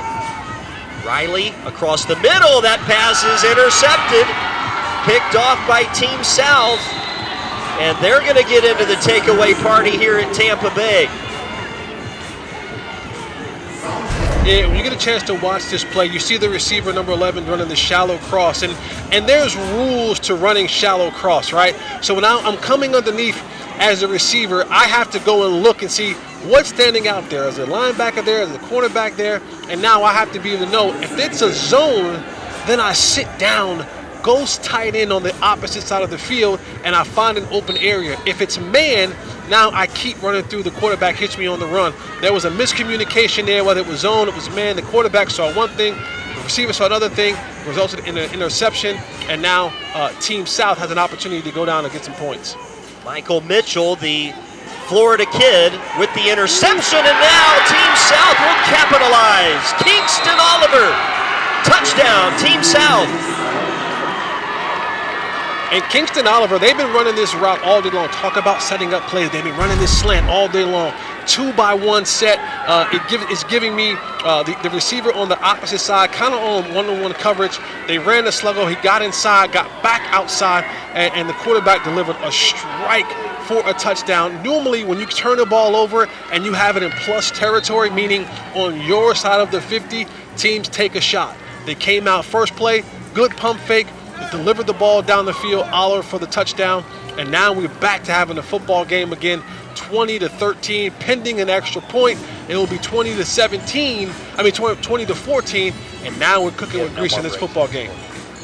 I really like this kid, Blake Kendall, who just threw that touchdown pass for Team South. The extra point is up and good. That'll cut it to a 6-point game, exactly 4 minutes remaining here in this second quarter. This is the third big connection from Blake Kendall to Kingston Oliver in the game, and you take a look at the pinpoint precision on this throw. I'm pretty sure I could have caught that pass. I mean, that's an incredible job there by Blake Kendall to put it right where his receiver could get it. Yeah, there was a stop and go, right? The receiver comes out, a little bit lazy early on to get the defender to suck up. He bites, he takes it downfield. It's a perfect ball by Kendall Jr., throwing it over the top for the touchdown to Oliver. Those two have had a connection today. You've seen him try to go back to Oliver multiple times in the day, and you don't normally kind of get that in 2-3 hour practices, but they found a chemistry. It's like love at first sight. I see you, you see me. I'm going to get you the ball, I'm going to catch it, and we both going to make music. Well, Kingston Oliver this year in the state of Missouri with 1,035 receiving yards in his senior season, 12 touchdowns. He had 398 yards in his first game of his senior season. That's a Missouri record. Coming out here at the home of the Tampa Bay Buccaneers and putting on a show. He's got 3 catches and now a touchdown to go with it. I see what you did there. Missouri, Show Me State, putting on the show. I caught it. If they didn't catch it, I caught it. And a penalty flag and a fumble on this play. Team North recovers the fumble. The return will come out to about the 21-yard line, but we've got to wait and see what this penalty is all about. Glad somebody caught that. I got you. I picked up what you're putting down. We've been doing this long enough with each other. Kingston Oliver with that touchdown catch, and now a penalty on Team North, and things starting to sort of unravel now for Team North. They were in control of this football game not too long ago, but Team South has momentum firmly on their side now. And look at this. This is not a good place to start a possession. And if I'm Coach Bell right here, I got to calm the troops, right? Things are getting a little bit shaky. Got turnover. They come back and score. We have a penalty on the kickoff. We're backed up. I got to calm the guys down. I got to find a series of plays right now, because what I don't want to do is I don't want to give Team South the ball right back after my defense just got off the field and gave up a big play. I got to calm the troops. I got to get a good sustained drive right here. This is a great start, opening up the drive, getting you now off of your own goal line, picking up about 12 to 13 yards on the first play. Again, calm the troops. Let's go out here. Let's put a drive together. Let's get some things together. Even if you don't get a drive to score points, you get a drive to get some continuity, to get some confidence back, and you're able to flip the field before halftime. It's a great start to the drive. Seth Burundi with the carry up to the 20. They give it right back to Burundi on first down, and he gains 5 more up to the 25-yard line. So 3:15 to go. This is 4-minute offense time for Team North. Let's see if they can hit on a couple of big plays, possibly get into field goal range before the half is over. They were up 20-7, but they have really left some points on the table here in Tampa so far in this first half. 3 possessions that have started inside the South 25-yard line have netted them 6 points. And here's a handoff. This is Springer, who comes in on a little jet sweep from the H-back spot, and he will cross the 30 and have a first down for the North. Yeah, this is a good start of this drive for Team North. You got off your end zone, you recovered, now you have the ball out past the 30. You got some good runs in there. You got to just continue on at this pace, and you want to just kind of watch the clock while I'm calling these plays, because I want to be able to get in position to score some points before the half, but I don't want to give the ball back to Team South with time left on the clock when they could possibly go back down and score. So continue to call these series of plays, get some good things happening for you. Bust a big run like this. That's 3 runs on this play on this series right now of 10+ yards. That's the kind of thing that you want to have your team to do. Good job by Coach Bell and his staff being able to send the troops and get them back to a winning brand of football. This is Seth Burundi again. Mason Peterson, the other running back, in right now for Team North, and these guys are gashing the South defense. And this time it'll be Peterson. He'll cross midfield into South territory to the 45-yard line, and this is not clever right now, Jesse. This is hand the ball off, go make some holes happen on the offensive line, run through them for big yardage. And they're getting to the tempo pickup offense right here. They got four carries in this series alone where they picked up 12 or more yards on this series. You're talking about over 40 yards of rushing on this series in 4 plays. If you can get that at any point in time in a football game, that's great. If you can get it in one drive, it's even better. They're milking the clock. They're finding their way down the field. Look for a shot right here. I've gotten some good penetration, in the running game. Now I might take a shot trying to give me a big play. Wilson looking to throw, wants to go deep, and it is caught around the 25-yard line. Good throw, and the catch is made by Jameel Gardner, the Kent State signee. They're going to stop the clock to move the chains. 1:08 remaining. Still plenty of time for the North as we take another look at Wilson standing poised in the pocket and fires a strike right there to Gardner. Handoff up the middle. Burundi into the second level. He's at the 10, and Burundi will score. Touchdown for Team North. 26 yards for Burundi.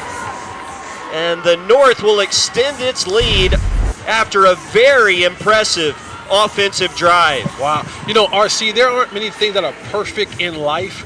That might have been the perfect response, the perfect play calling, the perfect drive of a football game. You talk about just turn the ball over, they go down and score on one play, then they kick it off to you and you have a personal foul half the distance to the goal line, and now you're starting backed up. And from backed up, I'm talking about 5-6 yard line. You drive the ball 95 plus yards down the football field for a touchdown, and your extra point is good.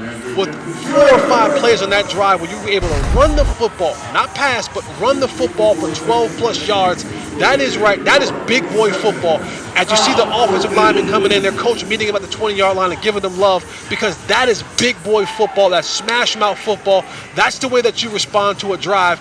You called your shot, got another 15-yard game on the passing play, and then run the ball in for another touchdown before the half. That's how you respond. That's how you put a stamp on the football game. And it started up front with the big uglies, the big greasies, the boys up front, the offensive line, with 4 or 5 plays on that drive where they were able to run the football for 10 plus yards. A fitting finish to a 93-yard drive. Seth Burundi from 26 yards out with a touchdown run.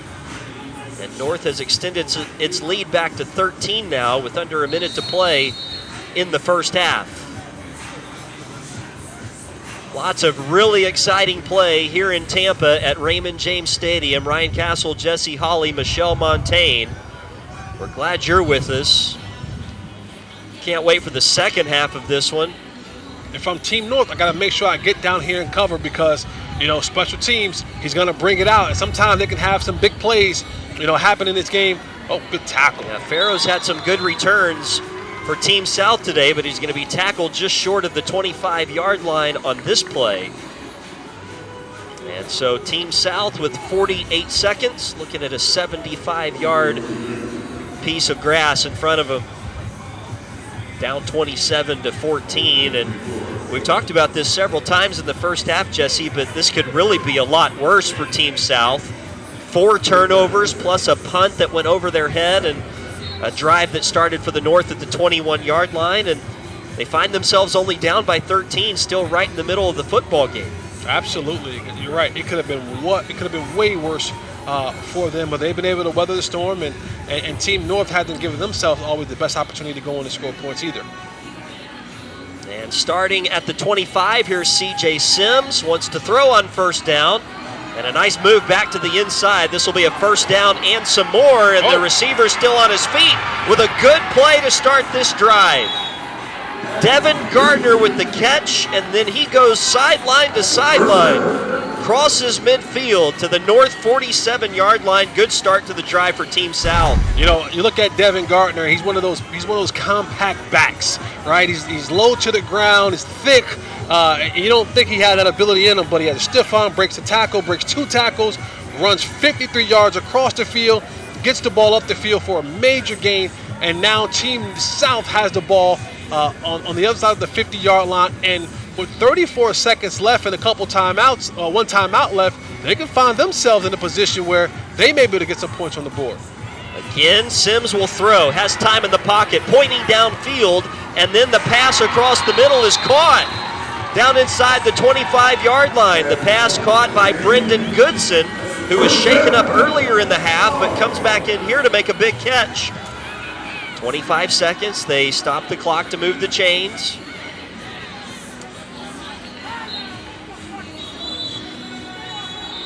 And the South, actually Team North here, Jesse, will call for their second timeout with 21 seconds. This will give a chance for the South to sort of talk things over here You're at the 24-yard line, 21 seconds left. So, Jesse, take us through the strategy here with clock management and play selection. First thing first, you can't take a sack, right? You can't take a sack right here and back yourselves up anymore. But, you still have a timeout in your pocket because Team North had took a timeout. So there's still the option of running the football. There's still an option of throwing the ball over the middle of the football field.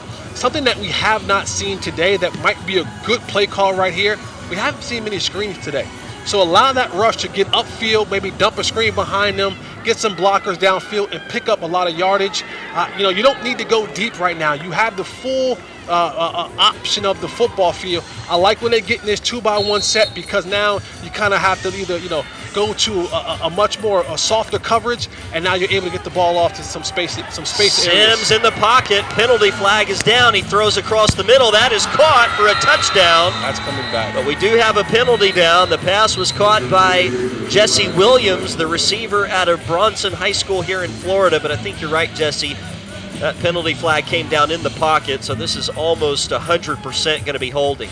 And this is a holding penalty and taking a sack is almost the two things you don't want to happen on this type of drive because you don't get the time back on the clock, right? So you wasted 7 seconds. Now you got to back up 10 yards because of a holding penalty and kind of take yourself a little bit out of field goal range, even if you wanted to attempt a field goal. And, I mean, at the end of the day, it's a touchdown. They threw it out to a wide open receiver for a touchdown. So you just hate those. You hate those holding penalties. You hate those things that you can kind of avoid sometimes with the little things being technically sound. Sims with the pass. That's caught at the 25-yard line, and a nice job to get them right back in scoring range. And out of bounds to stop the clock, Jaden Oyola with the catch out of Legacy Charter High School here in Florida, and Sims doing a nice job leading Team South down the field. That's a good job to adjust back to that ball by Oyola, and it's going to be 6 seconds. Ball at the 14-yard line, and the South still retains its one timeout. Now it goes back to last night we watched in the football game where Kansas City had this type of situation where they were closer than this, but 6 seconds. Do you take the 3 points right here, or do you try to gain something a little bit more? Hope your quarterback is smart to say, hey, get rid of the ball, don't dance around the backfield. Now, this has got to be a shot to the end zone. If they're tackled in play, the half is probably over. Sims will throw across the middle. This is going to be the last play of the half. Sims will just get rid of it, and it's incomplete. So not quite what Team South probably had in mind there. Sims with the incompletion to end the half. It's halftime here in Tampa, Florida, 27-14. Team North out in front. And we're back to Tampa here in just a moment.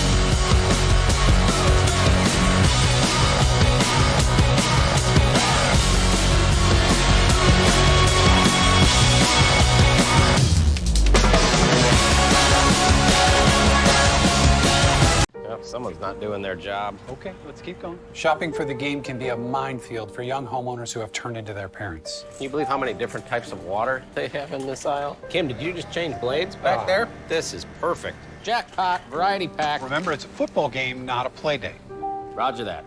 One more slice. It can be a lot. Oh, good, the manager. Brian and Produce, very helpful. Progressive can't save you from becoming your parents, but we can save you money when you bundle home and auto with us. Pulls to the left a little bit.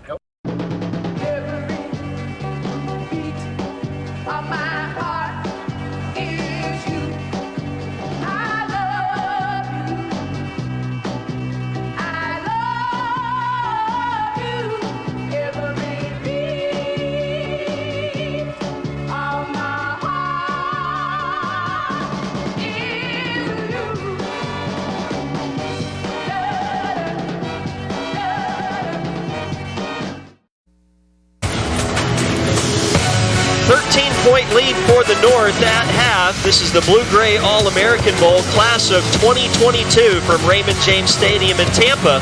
Back with more here in a moment.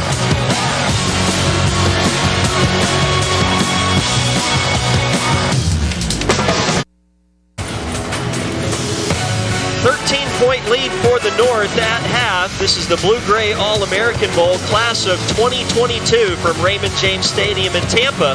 Back with more here in a moment.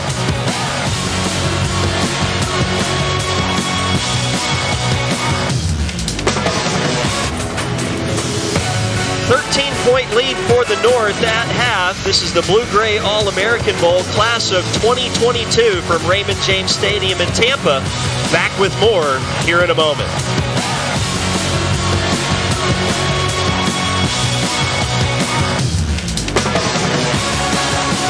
Someone's not doing their job. Okay, let's keep going. Shopping for the game can be a minefield for young homeowners who have turned into their parents. Can you believe how many different types of water they have in this aisle? Kim, did you just change blades back there? This is perfect. Jackpot, variety pack. Remember, it's a football game, not a play date. Roger that. One more slice. It can be a lot. Oh, good, the manager. Brian and produce, very helpful. Progressive can't save you from becoming your parents, but we can save you money when you bundle home and auto with us. Pulls to the left a little bit. There's good, and there's sourced for good. Like supporting farm workers, communities, and the environment good. Like higher wages good, funding student scholarships good, and helping to build health clinics good. And with over 100 products in our stores that are sourced for good, a single purchase can do something great. Sourced for good, only at Whole Foods Market. 27-14, the North leading the South here at Raymond James Stadium. Ryan Castle, Jesse Hawley, and Michelle Montaigne. Teams back out of the locker rooms.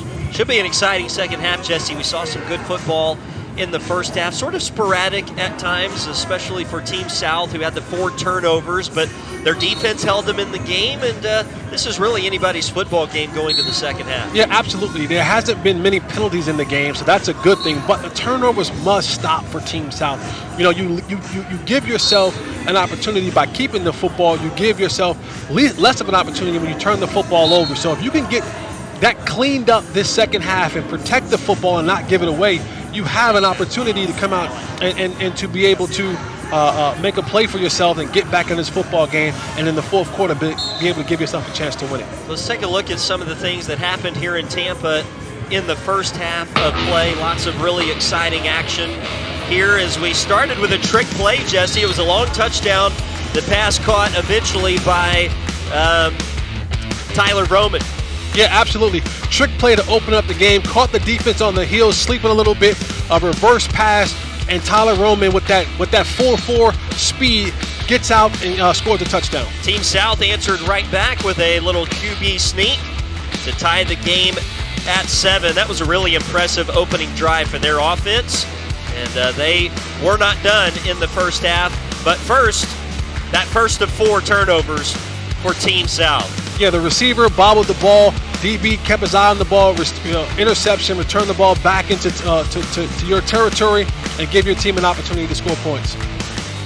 And a good job by the Team South defense on most of those possessions, but here Ray Coffey backs it into the end zone to give the North a 14-7 lead after the extra point was good. And then this catch by Tyler Roman. What a play by the receiver out of Michigan. Absolutely. Who needs 2 hands, but 1 hand will do? You got Moss right there. Tyler Roman goes up, grabs that 1 hand, and heads to the middle of the flag in Tampa Bay Raymond James Stadium. It gives you a little bit of TO. Get your popcorn ready, because he's saying, listen, people, you're going to see this a lot more on TV. And whatever school that he decides to go to, there are definitely going to be some popcorn moments out there. Team North then got into the turnover party, or lack thereof, I guess I should say, as they threw an interception here to get Team South some momentum. And then for the next probably 3 or 4 minutes of game time, it was really Team South that started to get back in it. Kingston Oliver with a touchdown catch here, his 3rd catch of the first half. Yeah, quarterback, good shoulder fake right there on the stop and go. He and Oliver finally collected on that play downfield, got their team in the end zone, and got Team South back in this football game. However, Team North not done. They went on a very impressive 93-yard touchdown drive, and it was capped off with this Seth Barandi touchdown run from 26. That was a big boy football drive. They had 4 possessions on that drive where they ran the ball for 10-plus yards or more. That's when you know your big boys are moving the line of scrimmage up front and giving you holes to run through. They moved the ball down the field, made some passes, and went down and scored.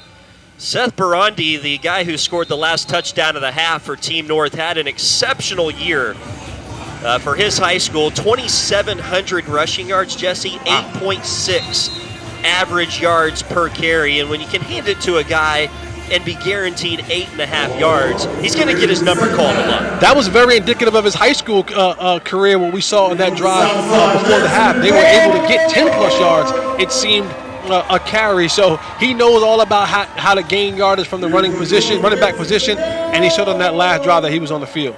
He also caught 17 passes for over 300 yards and 2 receiving touchdowns. So quite a senior season for Seth Barandi, the running back for Team North out of Bellbrook High School in Ohio. Right now, sitting at only a couple of offers, but I would think after what we've seen him do on the ground today for Team North, that will continue to increase. The second National Signing Day, of course, coming up this week on Wednesday, but these recruitments will take place on into the spring and summertime, so still a lot of time for the players in this game and everybody around the country to find the spot to play college football. As the second half is underway, the kickoff by Team South goes out the back of the end zone for a touchback. Take a look at Denori Mack, the returner for Team North out of West Columbus High School in North Carolina. And here comes Team North with a 13-point lead and the ball to start this third quarter. Matt Riley will be the quarterback out of New Madrid County Central High School in Missouri. We've got players from all across the United States taking part in the week's festivities here in Tampa. Most guys got into town probably Thursday or Friday. I heard a couple of families just turning this into a week-long vacation here in the Sunshine State. Yeah, if you're from places like Missouri, you're from places like Indiana, Ohio, where New Jersey, where there's a ton of snow on the ground, coming to Tampa Bay where it's 70-degree weather, it's not a bad week to spend here and watch your kids play some good football. And on first down, Team North will hand it off to Blaine Fulbright, the running back getting his first carry. And he's going to be tackled for a loss back to the 20-yard line as Team South does a good job to get to Fulbright quickly there, and he loses 5 on first down. You always kind of wonder what coaches are talking about at halftime and how they're going to come out with the adjustments. I'm almost certain that Coach Bell didn't go into the halftime and say, hey guys, when we come out in the second half, our first running play, we're going to lose 4 yards. I don't think that was the conversation that was had at halftime. It most certainly was not, or at least, let's say, we hope not. Here's a pass out into the right flats. This pass is caught by DeAnthony Joyner, who had a long touchdown run brought back due to penalty in the first half. Here he gains 1 up to the 21-yard line, and that Team South defense, Jesse, so good in the first half, coming out with some extra vengeance here in the third quarter. And you like to see Team North kind of go back to what you were doing in the first half. You were running the football right up the gut. Like, don't start trying to work the edges and throw the ball on screen plays. Go back to where your bread was buttered in the first half and try to soften up the middle of that defense, because in the long run, it's going to help you out. Don't worry about the edges. Don't try to get the ball, to the back on the bubble passes. Just go ahead and run the ball up the middle of the field like you were doing in the first half. So 3rd and 14, Riley in an empty gun all alone by himself, and is just going to take off over to his right now. He throws it to a check down, and that's caught. And it's very close to a first down. The pass was caught by Fulbright, the running back who's making his first appearance on this series, and he gets the first down for Team North. Now, if you heard my comment just a minute ago about the solid South defense and you're just joining us, you may be looking at the scoreboard going, well, they've given up 27 in the first half. That's correct, but remember, there were 2 drives that started inside the South 25-yard line where the North scored 0 points. So they have played well when it is counted. They just has not shown up positively on the scoreboard yet. First down for Team North at the 35-yard line. And they're going to hand off once again, and this time Team South up to the task. They've make the tackle on Keon Miller rather immediately, loss of a yard. And for Team South, defensively, they made some pretty good stops even when the offense hasn't given them the greatest field position. And you don't want to keep going back to that well one too many times because your defense get tired, they get wore down. You want to keep them fresh. You want to have them out in the field where now they're playing without their backs against the wall. And so if you can do that offensively, you help your defense out, and now they're able to play at a much higher rate and a much more aggressive rate. That 3rd and 14 conversion was a big one. There's a pump fake by Riley, and then he goes right back to the same receiver, and it's incomplete. That pump fake there, Jesse, gave the South the opportunity to make the close, and then the pass breakup to set up 3rd down. I don't know if there was a miscommunication. Was that supposed to be kind of a hitch and go or something like that? But you never want to pump fake to the guy that you're about to throw right back to when that DB begins to break on the ball, because once they break on the ball, they're looking to get that thing for a pick 6 and go. Andrew Palos was the guy who Riley was trying to find there on 2nd down, so now 3rd and 11. And a chance for Team South once again to try to get their defense off the field. Just underway in the 3rd quarter, a 13-point North lead. Riley takes the high snap. He'll hand it off. A penalty flag is down as Fulbright is blasted around the 35-yard line, going to gain only about half of a yard as he was rudely escorted out of bounds, and we'll check the penalty flag that came in. It looks like it's going to be holding on the offense. But what a great hit by the DB. I think he might have made himself a little bit woozy on that hit, but way to come up to lay the wood on that play and stop the running back from picking up the 1st down. Xavier Walton out of Harlan High School in Texas, one of the few Texas guys here in Florida this week who made that hit on the last play. And 4th down means that Team North will punt it away. They got 1 first down on the drive, but then Team South able to respond, and they're going to get the football back here. Nicholas Farrow back deep to return the punt. He's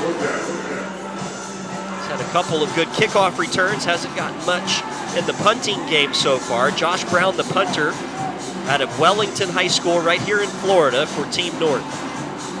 And that's a great win for the South. Coming out of the half, you didn't do too well going into the half, but coming out, getting a stop, and now you're getting the ball back in pretty decent field position. Great field position after this punt is shanked. That's the 2nd or 3rd shank that we've seen today from Team North. You get to a point now where you're saying, hey, son, if you're not going to be able to help us flip this field, we might have to just go for it on 4th down and see if we can't do it ourselves. Anthony Giuliano, the special teams coordinator for Team North, comes over and has an encouraging word for Josh Brown, but you're right, Jesse, that's not his best effort there, and it gives Team South some life here. They're going to start this possession at the 46-yard line of the North. Trying to get into this football game, down 13. What is just your under guess? 12 to play here in the 3rd. I would think they take a shot here pretty soon. Right part of the field at least. This pass is caught over here on the near side in front of the North bench by Brandon Goodson, his 2nd catch, and he's got a 1st down for Team South. And offensively, you got to look at for Team South. Whenever I get in this 2-by-1 formation, this 11 personnel 2-by-1 formation, I get the look that I want because I'm seeing it, whether it's from the slot running an out route or that slant on the backside on the single receiver side. I got single high safety, and now I'm able to make some moves if I can control the safety with my eyes. If I want to go left, then I look down that safety and make him go right with my eyes and then come back to the left. But we've seen them run this slant a couple times today, and they're back in that 2-by-1 formation. Let's see if they go to the slant. Goodson is lined up slot to the right, and he's going to get the target here. He makes the catch, but the pass thrown a little bit low, so he'll get nothing after the catch. Blaine Romano, the quarterback right now for Team South with the completion. Sets up 2nd down and 10. They'll say no gain on that play. And watch, they ran this bubble screen, but the receiver on the outside of the numbers, he released like he was running the go route. So you talk about setting up plays and seeing how things will work out. Watch if they get in that formation again. If they don't try to slip that receiver, fake block a little bit, have the bubble screen come out there, and now I throw one down the backside for a touchdown. actually say that Goodson lost 2 on that catch. So 2nd and 12 here for the South. Romano is going to hand off. This is Akeem Brooks. Gets outside the numbers, then tackled after a very short gain on that play. Good job by Team North to string that along as we're under 10 now to play here in this third quarter. Still with the same score that we had at halftime, 27-14 North with the lead. I like cornerbacks that can cover. I love cornerbacks that'll come up and lay the hit. If you're a cornerback and you have the ability to cover and come up and make a tackle on a running back, I don't care how you get him down, whether it's a hard hit, ankle tackle, whatever, I just go up there and make the play. Angelo Williams is always the guy I think about who was really good at that. Pass to the near side to Goodson. He was open, would have had a first down, but he's unable to secure it. And actually it was Torrey McClary, the intended receiver there. So it'll be 3rd down, actually 4th down for Team South here. And Jesse, this is 4-down territory, I would think. They're at the 36-yard line, so you're talking about a 53-yard field goal if they try that. And instead, they'll just probably go for it, I would think. We'll wait and see. They are going to bring in some special teams personnel. And it looks like they are going to try a field goal. So Luke Kreber will attempt the field goal here. It will officially be 53 yards. Ball in between the hashes. Perfect field conditions. Very little wind, if any, here in Tampa. And here's the try by Kreber. And it's no good. Had the distance. Not sure that he had the height. And he definitely did not have the direction. So no good on the field goal try by Team South. And we still have a 13-point game. North with the lead. Back to Tampa here in a moment.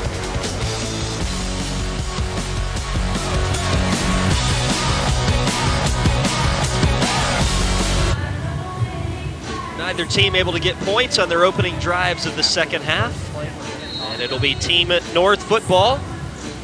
Mark Wilson back in as the quarterback for Coach Dick Bell's team, up 27-14. They start at their own 36-yard line after the missed field goal by Team South.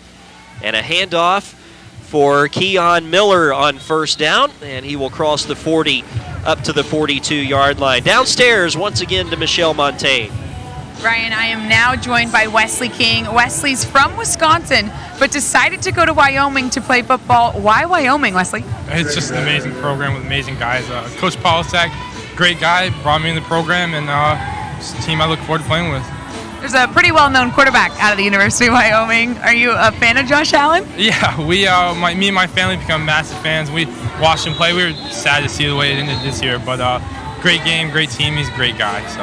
And speaking of NFL-level talent, I mean, you've been surrounded by these NFL vets. So what's the biggest thing you've taken away from learning from them? Just to enjoy the game. Honestly, they just told us that it can end at any moment, so just enjoy every second that you play it. Have fun. And enjoying it, I mean, your family's here, you have your coach here. What does it mean to be able to play in front of them for your last high school game? I mean, I can't thank them enough. These are people that supported me since day one, so it's truly amazing to have them here watching me and just supporting me and being there. So. Well, we wish you the best of luck at Wyoming. Ryan, back to you. All right, Michelle, thanks. Craig Bowl getting a good one in Wesley King. Mountain West football is different, Jesse. They got to play out in the cold. Got to be willing to hit some people.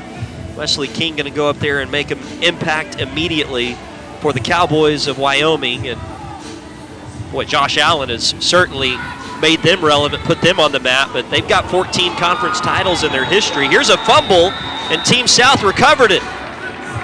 This fumble is recovered by Jackson Stafford, the linebacker from Tate High School here in Florida, and the biggest play so far in the third quarter is a takeaway by Team South. And that's just careless with the football. You know, you get the football, and a lot of these guys, you watch the guys coming in, and they're trying to cut across back at the field, and there's nothing but trouble inside there. There's big guys coming at you. Football's loose. Guy reaches in and pokes the ball out, and now there's a bunch of other guys out there that's going to, jump on the football, and now they turn the ball over for that. What's that? The 5th turnover today. A lot of turnovers happening today in this football game. neither team has really treasured it the way they probably should have. Here's a botched snap, and the quarterback for Team South, Blake Kendall, will just try and get what he can. Looks like he maybe gained half of a yard to bring up second down, and that was Rayshawn Manning who lost that last fumble after the completion was made. And it's crazy to say this, RC, but now being under the center is foreign to a lot of these quarterbacks. They do so much out of the shotgun, so much RPO action. So actually being under the center, old school style, is a foreign kind of position for them. And so a second quarterback center exchange fumble because they're just not used to being under center. And look at Blake Kendall escape out of that and somehow get a first down. I'm not sure that when that play started, he thought, yeah, I'm going to get a first down here. And look at him do it. Yeah, you're right, Jesse. That quarterback center exchange not going well, back-to-back plays, but when you got a guy like Blake Kendall as your QB, that's okay. You know, first down, Team South. They have these memes out now where they'll just kind of just pause it and they'll go, 3 guys are around them and they'll go, this was a first down. You know, because at the start of it, you go, this play is dead. This will be a sack. This will be, you know, a minimal gain. And Kendall just keeps churning, fighting for extra yards, and turn a botched snap into a first down. Takes a high snap here and is going to go towards the sideline. That is dropped. Oh, broken up on the play. Keon Jones, the intended receiver. That ball thrown out in front of him, Jesse, may have resulted in a touchdown. He had to come back for it a little bit. And a good play made there by the defensive back for Team North to just disrupt that as much as he could. Andrew Lockhart in coverage there. You're being a little bit too kind. I'm always harder on the receivers because that's the position that I've played. Yeah. And you live for those moments. When the ball is in the air, it belongs to me. So when it comes my way, I got to be able to catch that thing, and that would have been a touchdown. So you can give credit to the DB if you like, RC. I'm going to blame the receiver and say, hey, buddy, you got to pull that one in. And I'll retract one thing I said. That was a great throw by Kendall. Yeah. That was put right where Jones should have caught it. And now Kendall trying to take off here on second down. Will gain about a yard. And we're going back to the quarterback coming under the center. It's just another added dynamic of this game. As we mentioned earlier, these guys are coming from all over the United States. Not only does that mean different states, but it means different football philosophies, different schemes offensively. There may be a quarterback down there that's never run a play from under center or vice versa. And so to be able to come in here to Tampa, 6 hours of practice, maybe to a completely foreign offensive system, just adds another depth of complexity to the situation. Absolutely. And kudos to these players for being able to come in and lock in, right? Just stay away from the video games and the cell phone and social media for a while and just lock into an important aspect of learning an offense, learning a new position, learning to play with some guys I've never played with before, and being able to come out here and be successful. That 3rd down and 9 throw by Kendall Jr. a little too high. And so it's going to be 4th down. Team South well into field goal range here, you would think. Luke Kreber did miss from 53 on their last drive, but this is going to be more like a 38-yard attempt. And Team South will try to cut it to a 10-point game as we come upon 4 minutes to play here in this 3rd quarter. Just a beautiful day here in Tampa, Florida. Temperatures in the high 60s, very little wind. Could not ask for any better of a day for these athletes to play in their final high school football game in an NFL stadium. So officially, this will be a 28-yarder from the left hash. Luke Kreber, the kicker out of Martin County High School in Florida. And the kick by Kreber is good. So with 3.5 to play here in the 3rd, Luke Kreber cuts it to a 10-point game. North still in front of the South here at Raymond James Stadium. We're back to the home of the Bucs here in just a moment.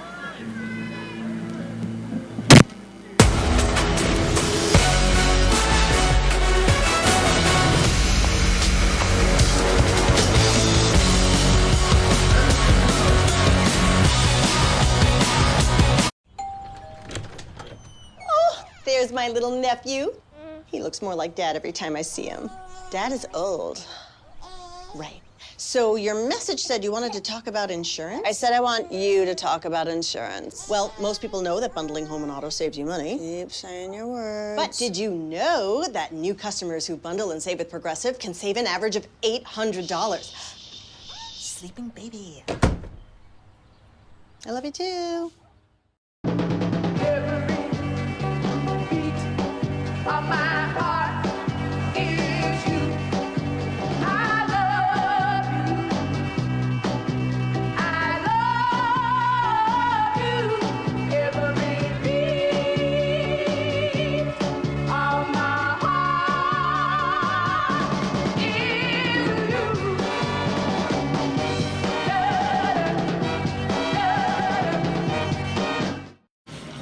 Well, the story of the football game here in Tampa so far has been turnovers, and the latest one cashed in by Team South, a 38-yard field goal by Luke Krieber to cut it to a 10-point game. So now Team South will kick it back to the North.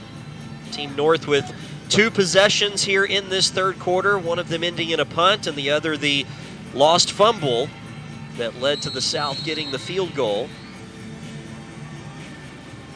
Coach Dick Bell, offensive coordinator Rodney Beasley, going to go back to the drawing board for this next possession. And here's the kickoff by Krieber. It'll bounce at the 5-yard line and go through the end zone for a touchback. Well, Team North has a couple of really good offensive players. Tyler Vroman has 2 touchdown catches today, both of them very exciting big plays. And Seth Barandi also doing a good job from the running back position. But, you know, Jesse, it's interesting. They haven't really featured them as much as you might think in the offense. I think it's time that you get back to them. I think this is the drive right here where you kind of want to solidify yourself again, solidify your dominance, show that, you know, we are the more physical team and we have the better we have the better backs, and you kind of want to get them in that rhythm right here. That second half of football is we're up.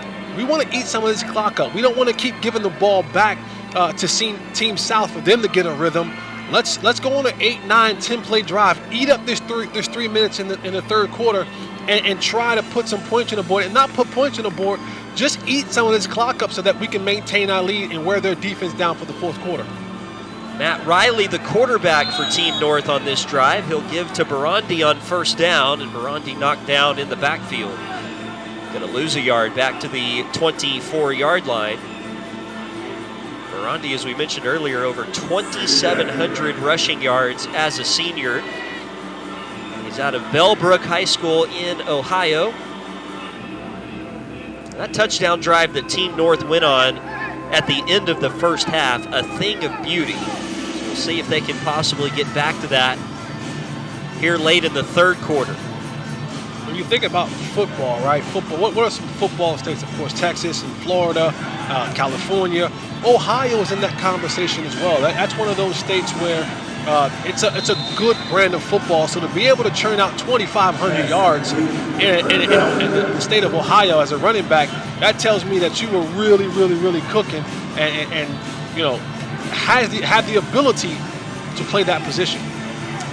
He was the number 1 rusher in Ohio this year, 14th in the nation, according to some statistical entities. Pass by Matt Riley, just sort of trying to get rid of it as he was escaping the pocket. So 3rd down and 11 here for Team North. If you're Team South, you really like your position right now, trying to force a 3 and out, get the football back down 10. Still plenty of football left to be played here in this ball game. And a big play here for Team North to try and convert this 3rd and 11. They're going to motion Peterson out of the backfield. He ends up as the H-back on the right. And Riley will throw. He's got a man, and it's Vroman, and he makes the catch and stays on his feet. Another incredible play by Tyler Vroman to take that ball away from the defensive back, stay on his feet as he absorbed the hit, convert a 3rd down and 11, and it's first down for Team North. When he lined up in the slot and I saw that formation, again, whenever a team's getting this 2-by-1, it now kind of has to convert to a single high safety. And when you play speed in that slot, it's hard for you to have a linebacker over top of that receiver. You got to go with a DB or a safety. And we already talked about his speed, 4.41 speed. So he has all that field to work with. And if you can hold that safety in the middle of the field, then you throw it right off the back of that defender's ear hole for a catch. Goes up, strong hands, absorbs the contract, and maintain the catch to the ground for a huge gain. Play, we will toss downstairs. So, first down for Team North. Take a look at Tyler Vroman, and a guy that he really reminds me of, Jesse, a receiver at Ohio State, Jackson Smith and Jigba. Same sort of build and great hands. And here's a handoff. Burundi runs free into the second level. Burundi out of a tackle at the 30. He's at the 10. Seth Burundi. Touchdown, 49 yards for the North. His second rushing touchdown of the day. And look at Seth run free into the second level to put the North up 16 with the extra point still to come. Watch the vision of this play right here. I see the hole, I get through it, I explode. You talked about him having 2,500 yards, beating men down the field, and once you get to open space, there aren't going to be many guys that catch him. Ohio brand of football, 2,500 yards is his senior season, and you saw that one play right there, just the kind of running back that he really is. And if a team is looking for a good running back, that's the kind of guy I want to have on my roster, because he can see the hole, he can get through the hole. When he gets to open field, I can break tackles and I can run away from guys for touchdowns. That's a big scoring drive for Team North. It puts them up 17 now here late in the third quarter, as the extra point was good from Andrew McMillan. Let's check in downstairs now with Michelle Montaigne. Brian, I am here with Jameel Gardner, a wide receiver out of Michigan. Now, Jameel, you played at Cass Tech, a powerhouse football school. How did that prepare you for the next level? Oh man, it just kept me ready and conditioned, and we ran plays similar to college systems, and it's always kept me ready in the head. Now, being from Michigan, you committed to an Ohio school, Kent State. What went into that decision? Just like the love and them always being around during the recruiting process. My parents like them. That was a big decision in that. Wasn't too far from home, so made the decision. And now you're getting to play here, learn from these NFL vets who also mostly played in college as well. What is the biggest thing you've taken away from them this weekend?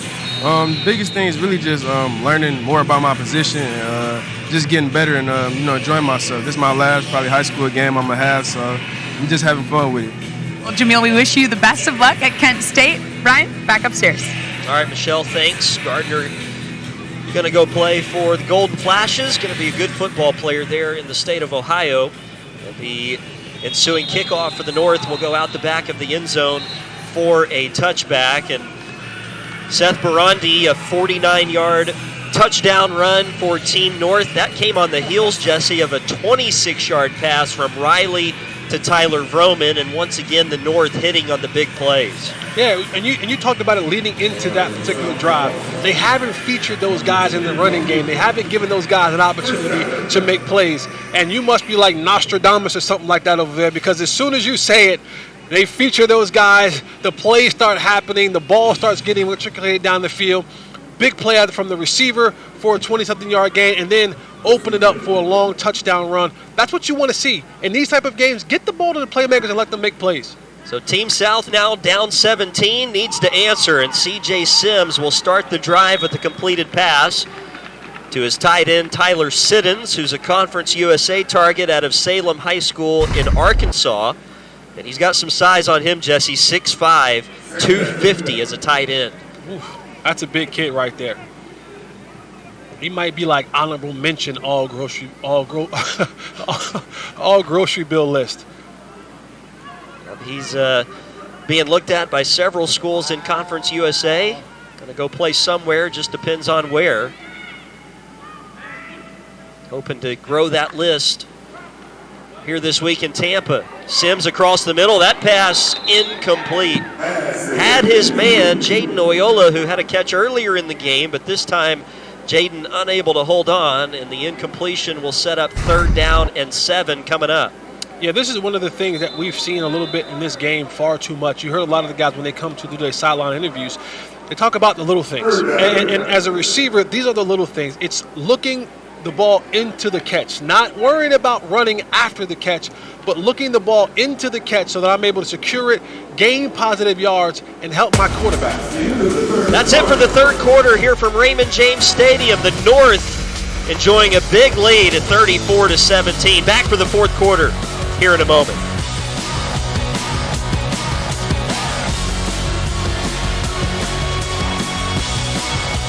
Well, last Sunday, this stadium hosted NFL divisional round football. The Bucs falling to the Rams. And here today, it's high school football. The Blue-Gray All-American Bowl class of 2022 moves into the fourth quarter now. Ryan Castle, Jesse Holley, Michelle Montaigne, 34-17. The North with the lead.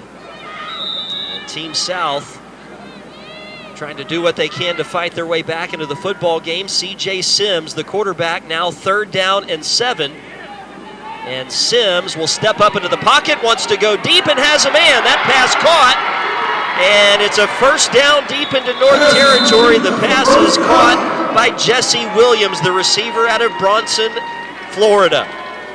I got to be honest with you. I didn't think he was going to be able to get this ball out. I thought he was kind of a little bit in the pocket, but he delivered a great throw down the field. The DBs fell asleep again.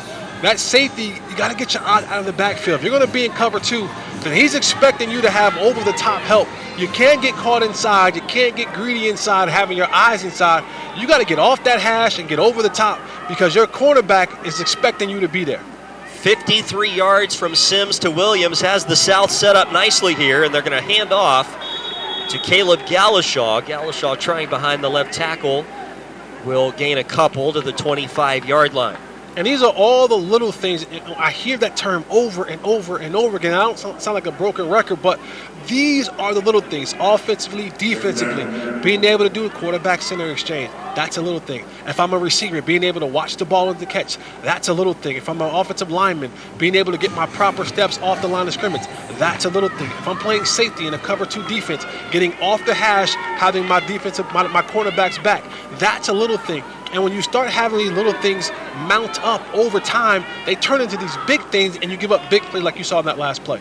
Sims wants to throw here on 2nd down. Across the middle, pass caught by Siddons, and Siddons going to be brought down shy of the goal line. A great touchdown-saving tackle there by the North, but Siddons will set up 1st and goal for Team South. And here's what you have right here. When you play this cover 2 defense, your safeties are going to be out the middle of the field over the hash, and you just want to be able to have that tight end work right over that linebacker in hopes that you'll be able to see it and deliver it. But the way you stop that is that I have an athletic linebacker, or my pass rush gets to the quarterback where he can't throw that seam route in the middle of the field. Miles Parsons made that touchdown-saving tackle. Now Sims comes under center, bobbles the snap. They were trying a QB sneak, and that's going to get blown up. They're going to probably lose yardage here. It'll be 2nd and goal. Going back to the point we made earlier, these quarterbacks are not used to getting the ball under center. Everything now in high school is done from the shotgun. You see it in college, you see it in the pros, and it's just all about how we can get the ball back to the quarterback. And so when you ask them to go under center, they just can't do it. It's just one of those things that is absolutely foreign to what they do in their normal processing of the football game. And you saw it for both teams. You saw it for Team North. They had 2 fumbles in a row. You see it for Team South. It's just one of those things where having a quarterback under center is just not what people do nowadays. And it's not easy to learn that in 6 hours of practice time, that's for sure, especially when you're not going under center for every single play, because now they're in the shotgun, 2nd and goal from the 2. Sims wants to throw, not open initially, he's hit and sacked. Oh, that's a huge play. Team North got there to bury Sims. Wesley King, the Wyoming signee, with the sack, back to the 12-yard line, 3rd and goal. Yeah, for Team South, the last 2 plays, you bobble the snap on the quarterback sneak, and then it seems just from his processing, it looked like he was trying to throw a quick slant to somewhere or a fade route somewhere that wasn't available. And your offensive linemen, they're thinking the same thing that you're thinking. This is going to be a 3-step drop. This is going to be a quick pass. I don't have to hold my pass block that long. And you don't let the ball go, and you take a sack.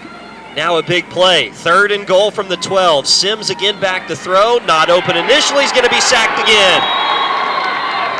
This time back to the 19-yard line. Jesse Herr out of Savannah High School in Missouri. Well, that touchdown saving tackle by Miles Parsons to keep Siddons out of the end zone when he made that catch turns into a huge play, Jesse, as Team South now has to try a field goal. You're talking about defending every blade of grass, and so when a guy is able to make a touchdown-saving tackle, you think, well, they're going to score anyway. And then they started at the 2-yard line. They were at literally first and goal, and it went back and back and back and back, and now they're attempting a field goal when they should have got a touchdown. It's a 37-yarder attempt here by Luke Kramer, and it is good. So Team South has to settle for 3. They cut it to a 2-touchdown game with 11:30 to play here in this fourth quarter, but that's a big win there for the Team North defense. They did bend a little bit there, Jesse, to allow them to get down to the 1-yard line, and then they stood tall. Wesley King with the sack, and then Jesse Err on third down. Yeah, when you look at the play calling in that series once they got down to the goal line, you know, it was kind of questionable. You didn't know what they were really trying to do with the football. It looked like the quarterback was trying to, of course, quarterbacks think the first time, and he's trying to throw a short pass the second time. You just want to do something where you're saying, giving us a seriously positive chance to score a touchdown, and that one turned into a good drive down the field. Then you get to the goal line, and questionable play calling, questionable decision-making by your quarterback. You get the 3 points out of the deal, but now trailing 14 points, you like to have 7 instead of the 3 to get back in this football game. Wesley King with a sack on that last drive for Team North. He's a 3-sport athlete, Jesse. Play more. Let me say this before you get parents. If you're listening to this, if there is a coach anywhere in your vicinity and they're telling you that your son and or daughter should only play one sport, run the opposite way as fast as you can. Being a multiple sport athlete, a multi-sport athlete is one of the best things that you can do for yourself. All the movements, all the training, it all coincides and go hand in hand with one another. Play multiple sports. Here comes the return by Team North. Denori Mack will bring it out from 8 yards deep in the end zone, and Mack will not make the 25-yard line. So the North team will start first down at their 22. Now, Wesley King is a 3-sport athlete, but maybe not the sports you would think about. He's a football player, obviously, but also played 8 years of hockey and led his rugby team to a state championship as an 8th grader. Football with no pads. That's right. Yeah. But I saw a stat here recently, Jesse. The 8 quarterbacks in the divisional round of the playoffs in the NFL played a combined 24 sports as high school athletes. Play more sports. Play more sports. It is best for you. It conditions you mentally and physically to play more sports. Mark Wilson trying to get his team to play some good football here on this drive, and he hands it off on first down. And not much of a gain. Team South gets in there to make the tackle pretty immediately. Second down coming up. And I don't mean play more sports in like FIFA and Madden and NBA 2K. I mean actually going out and playing more sports. I promise you, it is one of the best things that you can do for your young athlete. Have them and put them in more sports. Wilson will throw. This to the near side is caught, and a nice job to get past the initial defender. That'll be close to a first down. Pass was caught by Andrew Palos, the receiver out of Elyria High School in Ohio.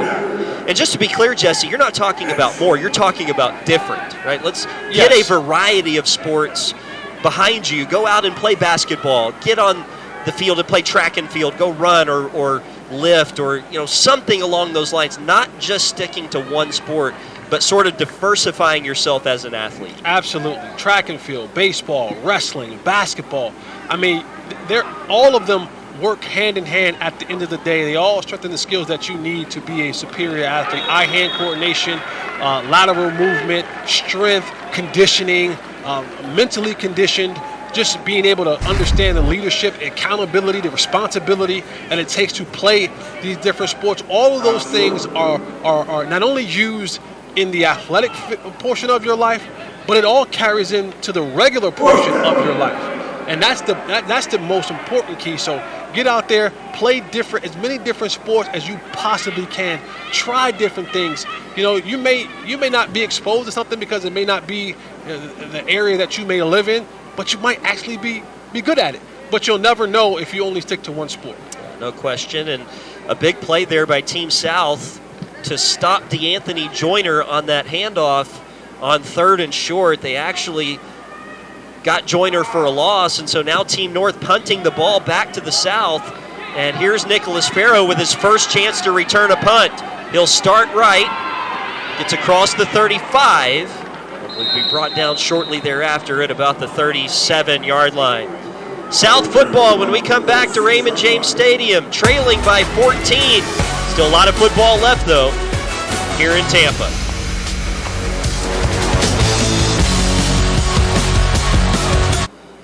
Well, if the South is going to make its way back into the football game, it's going to start right here. They've got the ball 1st and 10 at their 37-yard line, trailing by 14. And they've got Blake Kendall in at quarterback, who's been one of their more productive signal callers today, and he's going to hand off on 1st down, and it's a big run here for David Reed, the big fella who's the bigger of the backs. When he and Galashaw are in the game, Reed gets into the second level with a 1st down for Team South. Yeah, when you have a running back like Reed, he makes you make business decisions, especially when you're a safety or a cornerback. Tackling him is the guy that you don't want to tackle every single down, especially in the 4th quarter where this thing has been kind of weighing on you all game long. Reed is the guy, when you give him the football, guys will make business decisions. It was a 19-yard run on the first play of this drive. So already they're in business at the 44-yard line. Kendall wants to throw, pumps into the flats, he wants to go deep, has a man all alone, that's caught. It's a touchdown for Team South, and Aaron Pasick getting behind the defense for the 44-yard score. And I love this kid right here. He's a gamer. And if I'm the DB, I know that they're trying to take shots now. The clock is not their friend. I can't go for the pump fake. I can't go for the stop and go. I got to understand my assignment. I have to stay deeper than the deepest, and I can't allow the receiver to get behind me. They did the little things that we talked about and gave up a big play for a touchdown, and now put themselves squarely back in the position again, Team South, to be in this football game pending an extra point. You're talking about 27-34. This game is on.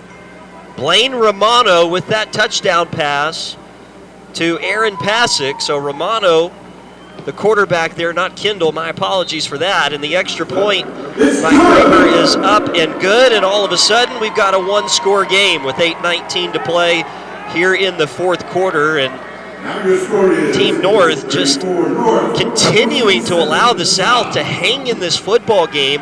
You go back to that first half, the South had 4 turnovers. The North was not able to capitalize on 2 of those, even though they were starting with the ball inside the South 25-yard line. And, you let teams hang around in football games, Jesse, eventually they're going to oblige and get back into the football game. Absolutely. That's why you got to be able to come out here, play your principles, play your rules, do what you're supposed to do, because now teams are taking shots and opportunities. They're going to catch you slipping. If they catch you slipping, they give up touchdowns, because it's one of those things where they know that they have to go. They have to make the big play. You can't give that up. You can't allow teams to get back in football games. You got to be able to close the game out. Good football teams close football games out. Well, Blaine Romano with that touchdown pass has gotten interest from UCF and Louisiana Lafayette, among others, and had a great career as the quarterback for Eustis High School in Florida. 58 touchdown passes, over 5,500 passing yards in his 3 years as the starter. And now Denori Mack has the ensuing kickoff bounce off of his arms, and his return will only get out to the 20-yard line. So things really starting to pile up here for Team North. Team South has the momentum with 8:12 to play in the game. We'll see what Team North is able to put together here with Mark Wilson coming back in as the quarterback. They have not been able to find the rhythm outside of a couple of drives in this game, they've had 2 really good scoring drives. The last one was a Seth Barandi 49-yard touchdown run, but outside of that drive and the one right before the half, they just have not been able to sustain much offensively.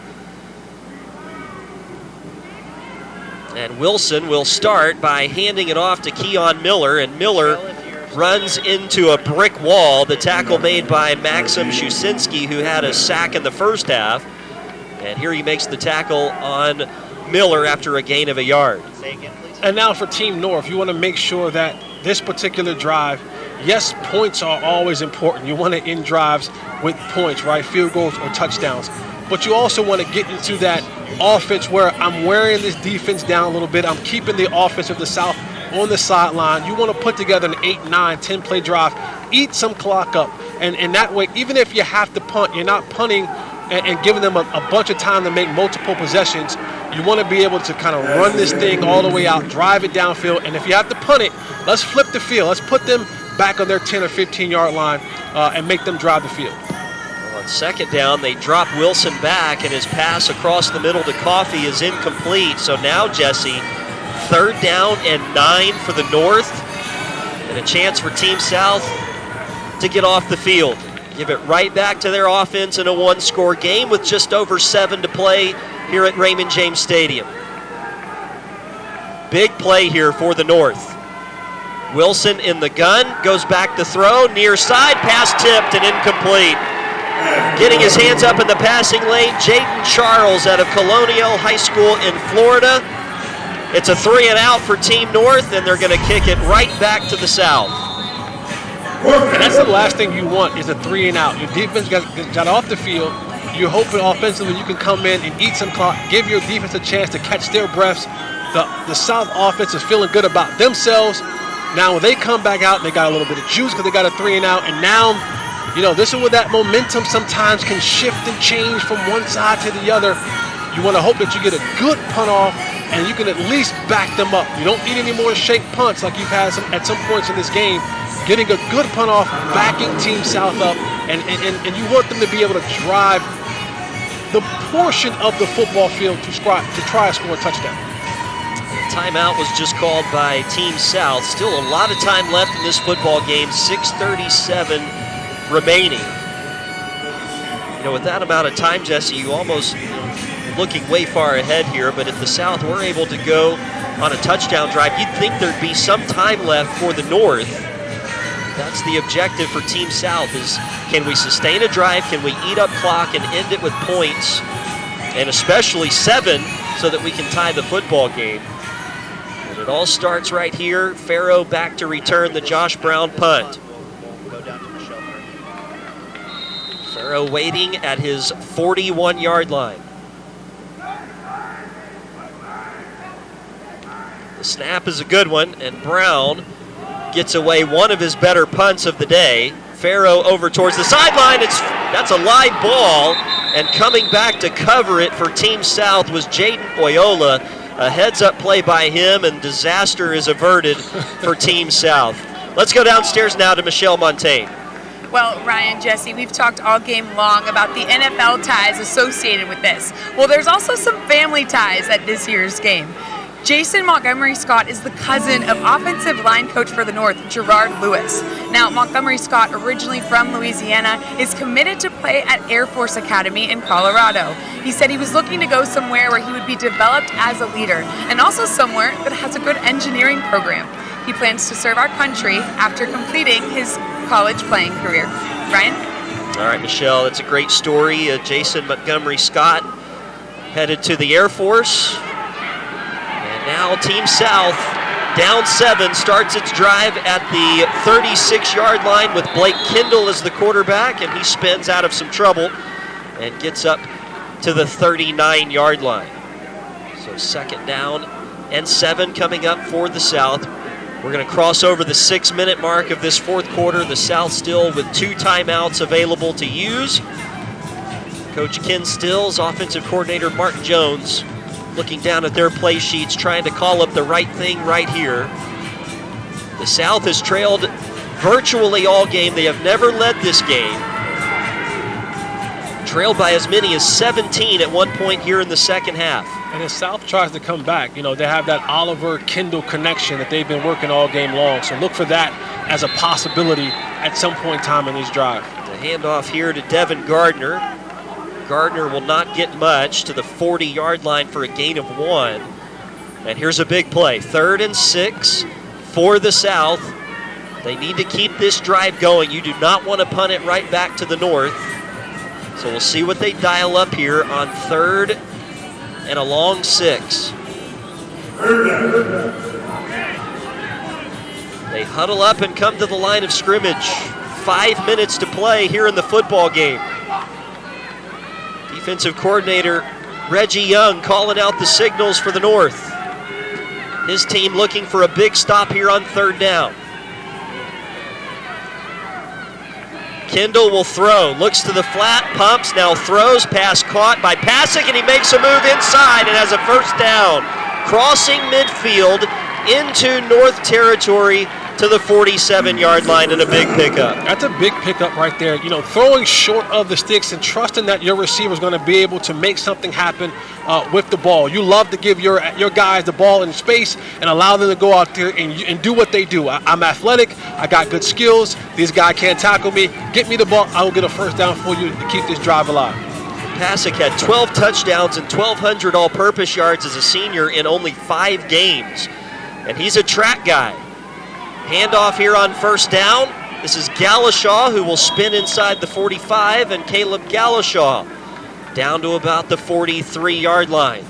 And what Team North has done, I've been watching where they've been having Oliver line up, and they've been taking and moving the safety to that side and kind of almost double covering to whatever side that he go to. They don't want to give up that big play. They understand, too, that there's a serious connection going on there with quarterback and receiver, and they want to make sure that they're all on top of that and not giving up that big play. This is a good start to the drive for Team South, a mixture of pass and run. And looking at 2nd and 6 from the North 43. Blake Kendall back to throw. And that pass nearly intercepted. Off of the hands, actually, of Devin Gardner, but nearly jumping that route, Jesse, for Team North was Jesse Herr, who had a sack earlier, and he nearly had a big interception. The thing about throwing that out route to a back is understanding that I have to deliver that ball right now. I can't wait till he comes open. I have to throw him open. And I think Kendall waited till he came open, and once the linebacker saw that, he broke on the football and nearly picked that one off. That would have been a devastating turnover for Team South had that ball went the opposite way. That was Evan Jones, the linebacker in coverage out of Troy High School in Ohio. Now 3rd. Kendall again back to throw. Clean pocket, wants to go deep. Pasick, incomplete. Aaron was open in the middle of 3 defenders, but the pass a little off the mark, and so 4th and 6, and with 2:30 and counting to play in the game, Team South with the decision to make here. Yes, we're going to take a break. So a timeout is called by Team South. They want to talk it over and figure out exactly what they want to do on 4th and 6. Late in the football game, the North leading by 7.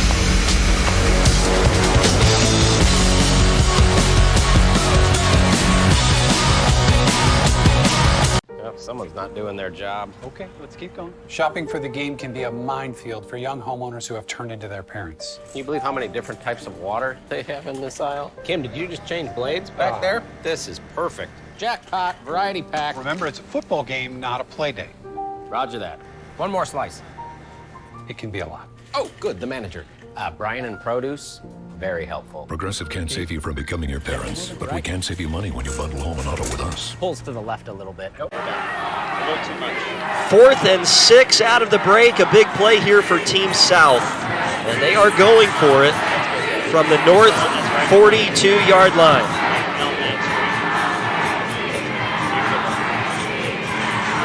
Well, Kingston Oliver here, Jesse, lined up to the bottom of the screen, alone, all by himself. We'll see if they maybe bring safety help. We'll see where Team South elects to go here, 4th and 6. Game in the balance here in Tampa. Kendall back to throw, pressure, he's going to run out of it himself, and he didn't get there. Team North got to Kendall, they make the tackle short of the first down, and Team North gets the stop, and they will take over offensively. Great stop by defense. Kendall, we've seen him have some strong runs today, break some tackles, turn things, turn, as you like to say, chicken feathers into chicken soup. That play right there, he just wasn't able to get the extra yard that he needed. The defense came up, converged, made strong tackles, turnover on downs, and with the clock at 2 minutes and 25 seconds, with the 2-minute warning that we have, we have 2-minute warning in high school, right? Clock at 2:25 with no 2-minute warning. The South only has one timeout left. Now here's the thing. Now here's the thing where it gets pretty interesting, because we've seen how many turnovers in this game today. There's still that lingering kind of creepy thing that may happen where a turnover may happen and they may get the ball back. But it looks like right here that Team North can ice the game with 1 first down in this quarter. And they're going to hand off to Coffee on first down, and Team South gets there quickly. They make the tackle at the line of scrimmage, no gain. And they're going to hold on to that timeout for the time being, so the clock will be under 2 by the next time it's snapped. And our spotter, Leo Santos, reminded me during the break that a PAT was missed earlier in this game by Team North, and that's why right now it is a 7-point game.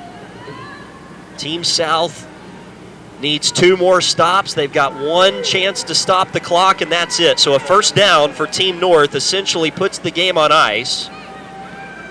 Matt Riley is the quarterback. He's got Coffee and Seth Barandi, the 2 most productive backs for Team North here today.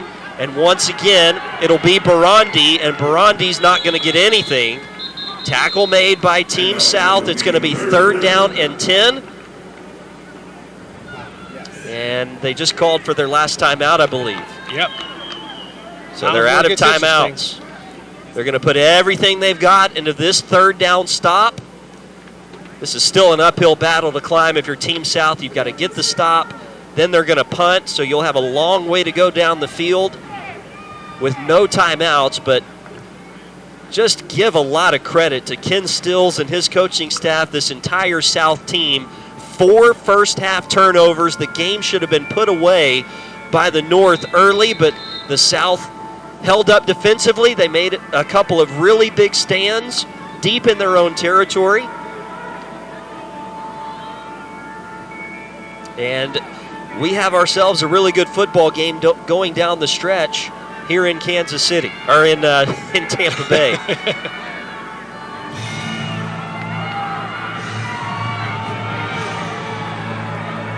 Seth Barandi is on the sideline. Yeah, shaken up after that last play, so he is not in there on this 3rd down.